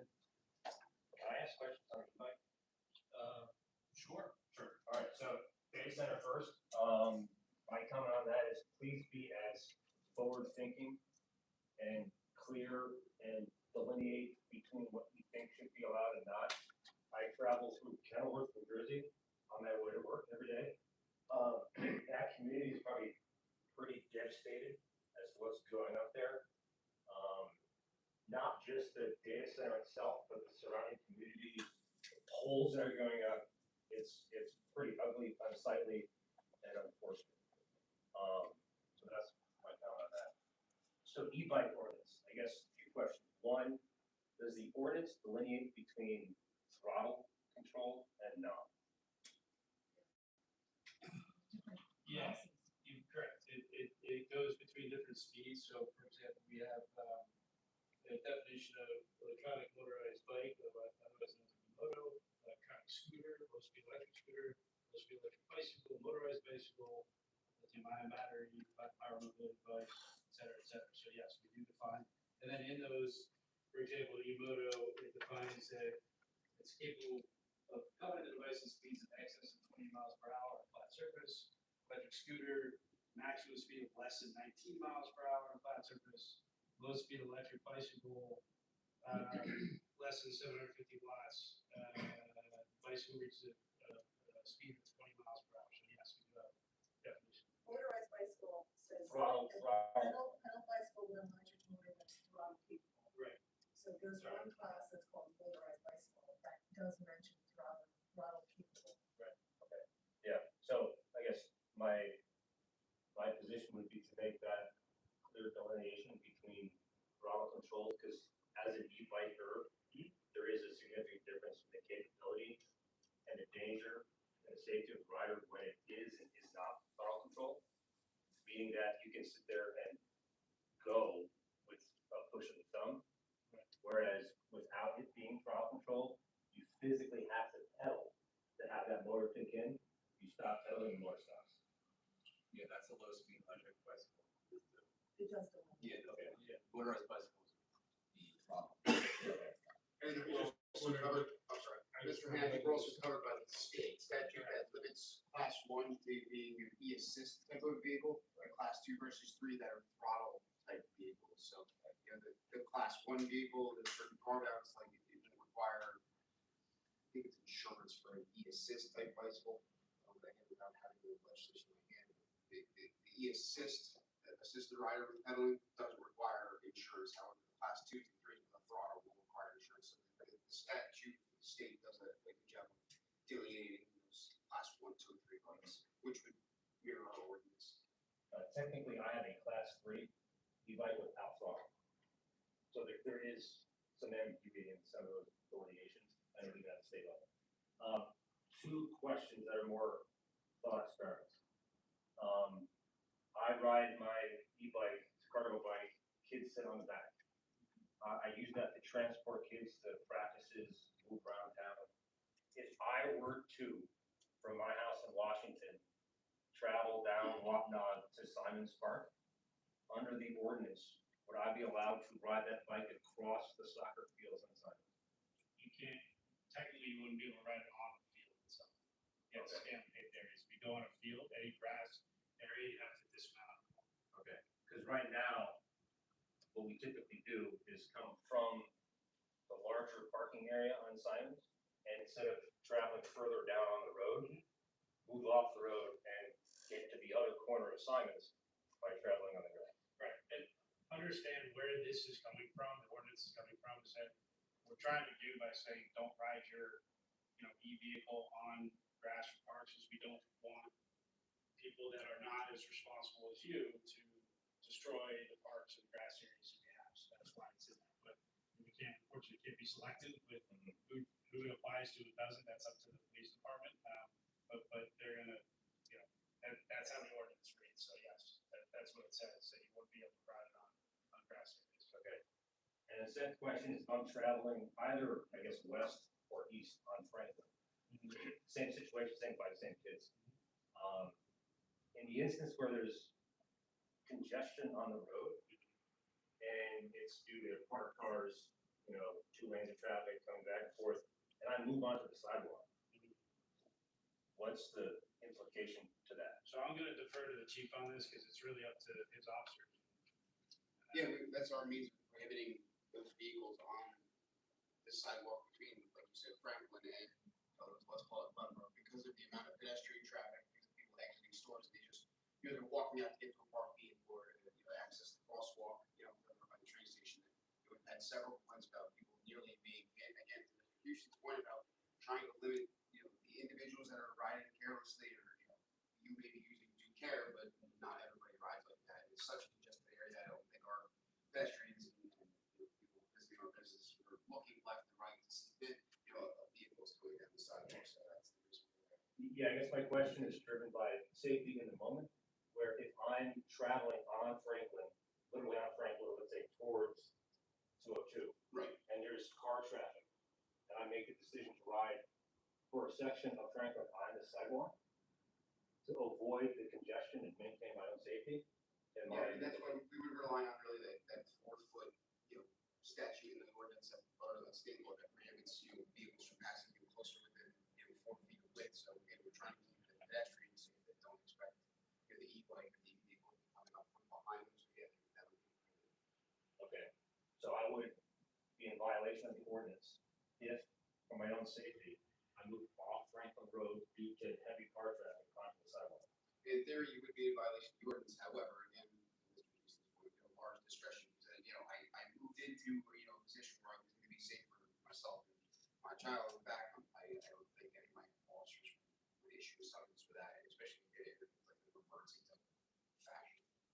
Okay, right. Not saying that couldn't happen. Right, I just wanted to. Right. Okay. Thank you. Just to understand it, so I think that but the state law comes out July 9th, and there are a number of gaps in the state law. When we looked at this, right, we actually deliberated on a lot of the things that you're talking about, I think that we made a decision to kind of do a law that would allow the officers to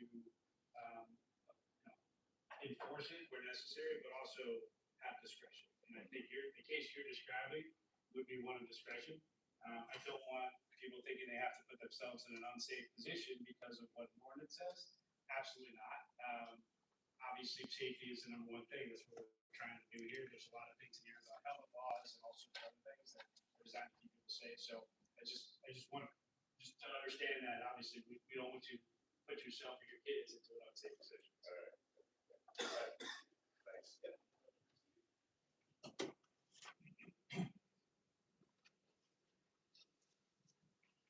Hello. Lee Pointer to Tower Hill Road, and wanted to scroll back a few hours and talk about the data centers. I wanted to confirm that it truly is a hot topic for people in town. A lot of people are concerned about data centers. It's all over the news, so people care and will watch what is done here in Morris Plains. I heard that a D1 variance is extremely hard to get, but not impossible. I heard that will go to the Board of Adjustment. The council is the policy-making body, so it seems to me to make sense that the Board of Adjustment could use your guidance if you think that data centers are not appropriate. Put it in writing, even if it seems duplicative. I did not hear a downside to putting it in writing. There is one, but I didn't hear that. And there are companies coming with many millions of dollars. So any protection that we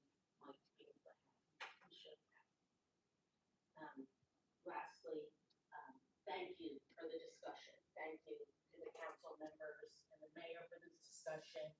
I know that you'll share what you learned from our professionals with the council. Hope you'll all share it with the public and continue this kind of transparency in the discussion of such an important topic. Basically.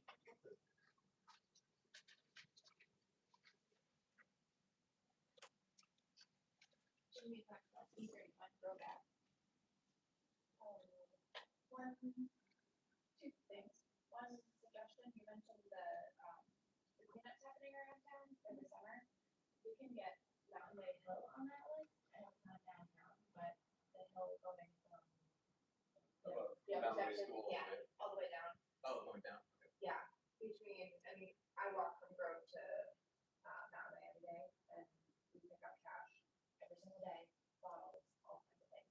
So that can get added to the list. Yeah, it was, we actually did it, the teen center was part of it, in the spring, and they picked up quite a bit, but I think it's attended to. Especially with the, that's the walking, more than people are gonna be walking through it, so I don't know how much more trash we get, but. That'd be awesome. Question on how ordinances are passed. Today you're talking about a first reading. Correct. There's been talk that you have to have it read tonight, how it's going to appear in the second reading. Correct. Can you explain that process, and in the process of explaining it, when and how can the public see the ordinance? Because you're gonna read it tonight, I imagine maybe, but it's gonna be long. Is there a place where we can get an actual copy of it before the meeting? I'll let John give the legal explanation, but just so you know, so when we read the ordinance, we just read the title of the ordinance. We don't actually read the entire ordinance in. Okay. But after we read it in, it is made available to the public. I'll let John kind of take it from there in terms of what that process looks like. So tonight, there's three. Those words will be introduced by title only. They're not read tonight. The purpose of that is to see if there's at least enough support to pass it on first reading, and then it has to be, then it's going to be read in second reading at the next meeting. Theory reading, whether this actually happens or not, is the council time to think about it. And also then at the second reading allows the public to be heard prior to adoption. So at the second reading, that becomes law. It's happened. When is it read in its entirety to the public or made available to the public? It's not, but I'm getting it. So what'll happen is all three are gonna pass it by the first reading. I suspect there's John, it's not, okay? They're then published by the clerk, they're posted on the bulletin board outlined in the hallway in their entirety, and a copy is available for the public, so it's public inspection in the clerk's office. So by posting notice, by putting it out there that this will be considered at the July meeting, then the public, you included, would be able to come in, read it on either the post or the board, go in, get a copy from the clerk's office, and read it in its entirety. And then if there's something troubling to you or something you think the council should consider, before it gets adopted, made law at the second meeting, you will have the opportunity at that meeting to get up here pre-vote and say, ladies and gentlemen, this is my concerns, I'd like you to consider that, and they will. And you'll see tonight, there is also a reading or an ordinance that's up for second reading. And prior to the adoption of that, Mayor Carr will open that to the public and allow somebody to come up and be heard on the law. But you'll get a chance to read it in its entirety, but we won't. We won't read it to you. Oh, please tell me you're gonna read the ordinance. If you listen to what Mr. Houston says on both of the ordinance, the first three ordinances that are an introduction, he goes through those steps, right? Okay. And you'll hear it, and then again, on the second reading, like Mr. Becky said, you'll hear that language again. Not the language in the body, but the So in theory, it should be posted by Monday, that we can come in and grab a copy. So when does it get posted? Well, tomorrow they're off, so. Was I figured that? Really good. So, but just to that note, right, you don't have to wait until the July meeting if you have concerns. No. Once it gets posted, you've already reached out to me, we've had a dialogue going. If you have concerns about that, please reach out to myself or any of the council members. We're happy to have a discussion with you. Quite frankly, what we did tonight was important, It was great. but we'd like like to try to get a lot of that stuff done, like if you have concerns beforehand, so that, you know, if there's any, what we talked about was any substantial changes. So if we don't anticipate there to be any substantial changes from tonight's reading, which is why we spent the time tonight doing it, to the second reading. However, if you or any member of the public brings something up and the council discusses it and we do determine that it is a substantial change, then we'll effectively have to kind of rescind that and then fix it and do it again. But as Mr. Rand said, after tonight, it'll be made available to the public. You can read it in its entirety and then provide any feedback you like. Great, and then hearing the discussion was really helpful, great, it was nice to hear. Thank you for that, appreciate it. Anybody else? Seeing no one, I close the public portion and move on to introduction of ordinances. Thank you, Mr. Mayor. I, Councilmember Houston, introduce the following ordinance and read the same by title and move that it be passed at the first reading. Ordinance number 7-2026. Bond ordinance providing for the acquisition of the sewer jet and catch basin cleaner of the borough of Morris Plains in the county of Morris, New Jersey, appropriating $471,000, therefore, and authorizing the issuance of 305,000 bonds or notes of the borough for financing such appropriation. Is there a second? Second. Second by Mr. Ivy, roll call please. Mayor Carr. Not me. Oh, sorry. Councilmember Houston. Yes. Councilmember Ivy. Yes. Councilmember Phillips. Yes. Councilmember Montier. Yes. Councilmember Florida. Yes. This is the vote. I, Councilmember Houston, offer the following resolution. Whereas the above ordinance was introduced and read by title at this meeting on June 18, 2026, and passed in the first reading. Now therefore be it resolved that at a meeting to be held on July 16, 2026 at 7:30 p.m. prevailing time at the municipal building in the said borough, this council will further consider for second reading and final passage the said ordinance. And be it further resolved that the clerk of this borough be and she is hereby directed to publish and mail the proper notice therefore, including the ordinance, post the ordinance on the bulletin board in the municipal building, and to make copies available to members of the general public. Is there a second? Second. Second by Ms. Berger, all in favor? Aye. Opposed? Abstained? You guys have it. I, Councilmember Houston, introduce the following ordinance and read the same by title and move that it be passed on first reading. Ordinance number 8-2026. An ordinance providing for the partial amendment of section 18-2, department established in chapter 18, police department of the revised ordinances of the borough of Morris Plains, New Jersey, 1972, by increasing the number of sergeants within the police department from 5 to 6 sergeants. Is there a second? Second. Second by Mr. Pompier, roll call please. Councilmember Houston. Yes.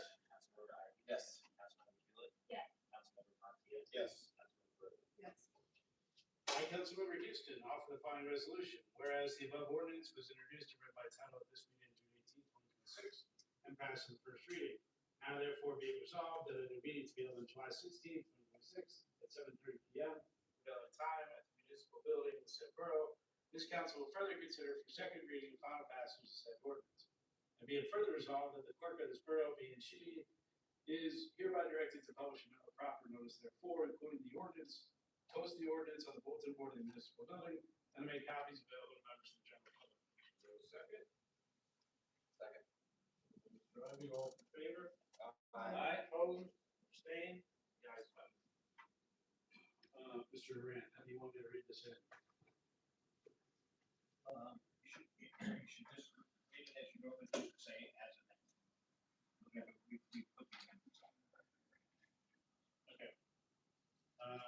So I, Councilmember Houston, hereby vote as amended.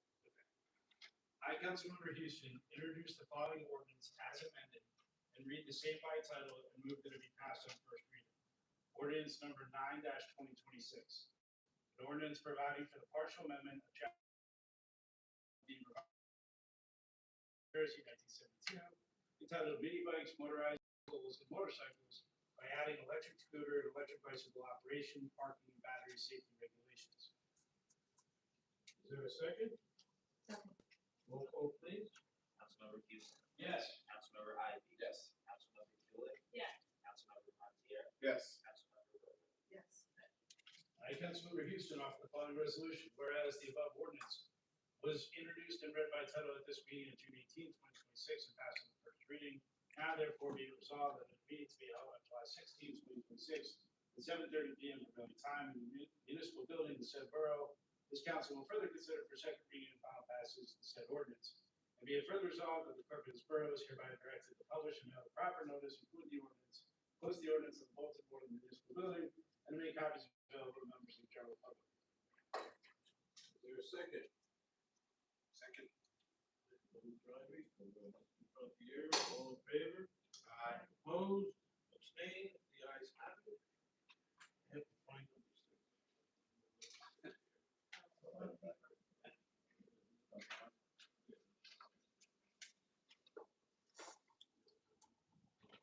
Got it? Okay. I, Councilmember Houston, read by title the ordinance entitled, ordinance number 6-2026, an ordinance to appropriate $133,000 from the capital improvement fund and $146,800 from capital fund balance for various improvements in and by the borough of Morris Plains, the county of Morris, state of New Jersey, which ordinance was introduced and passed on first reading at the meeting held on May 21st, 2026. I announce that the meeting is open for a public hearing on the ordinance. Seeing no one, I close the public hearing. I, Councilmember Houston, state that the above ordinance as read by title on second reading at this meeting be adopted and finally passed. Is there a second? Second. Member Swerga, roll call please. Councilmember Houston. Yes. Councilmember Ivey. Yes. Councilmember Hewlett. Yes. Councilmember Montier. Yes. Councilmember Rivera. Yes. I declare the ordinance adopted and finally passed. We have no unfinished business, we do have new business. Yes. Yes.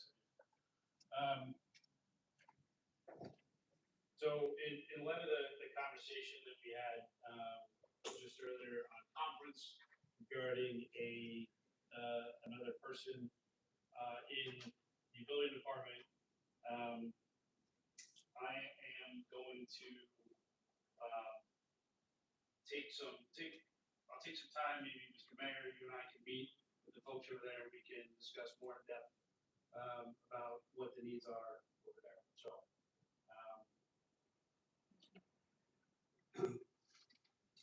And for my second piece of new business, as I mentioned, in the conference session, talking about the audiovisual system, I'm not gonna go through the whole thing again, but what I would ask for the council tonight is to support, to move forward with an RFQ to the qualified vendors, collect quotes, and bring the results back to council for review. Again, no funds are being committed tonight.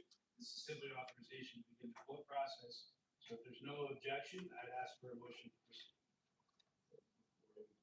That takes place, there was a couple outstanding questions that I did not hear about, and one of them is an upgrade to the broadband. I did not, but that's part of this process, is going out to get quotes. I don't know if that was a quote, that's probably a price for a certain number of gig, right? Right, so this is You an don't have one provided here now, so. Okay, but I can get a price, and then when I come back to the council with the price for the equipment plus the price for that, it would all be included in one price. And then there was a discussion, at least a concern that I had about how you would have people do this. And you said you were going to use, first, whoever has the first, secretary, whatever board over here to do that. I strongly disagree with that, that person's job is for being clerk of paying attention to the meeting, not running cameras. So yeah, I think that has to really be discussed, and I don't know if anybody has discussed it with any of the employees about that either. As far as, you know, their roles over there and chair as secretary of the board. So I addressed that in the proposal. The cameras would be auto switching, so there would be no manual control required. It's all based on who's speaking, the camera picks up automatically, so there's no interaction required. So So again, I'm asking for a motion to proceed with the RFQ to get pricing for this. So moved. I'll second. Roll call, please. Councilmember Houston. Yes. Councilmember Ivy. Yes. Councilmember Stewart. Yes. Councilmember Montier. Yes. Councilmember Grove. Yes. Thank you very much. Appreciate it. Resolution, we have no resolution, we do have vouchers. Okay, I move that the voucher, the checklist dated June 18th, 2026, in the amount of $3,593,313. Finance, right? $3,513.01. That's close enough.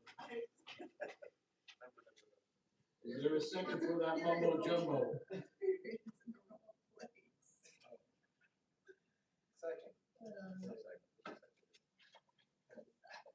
Roll call, please. Councilmember Houston. Yes. Councilmember Ivy. Yes. Councilmember Stewart. Yes. Councilmember Montier. Yes. Councilmember Grove. Yes. I don't think we need an executive session. Anybody have anything? Not? Is there a motion to adjourn? So moved. Second. All in favor? Aye. Ayes have it. I expect to see everybody in family day and fireworks in New Jersey. Thank you, everybody, for coming. Coming. Thanks for staying.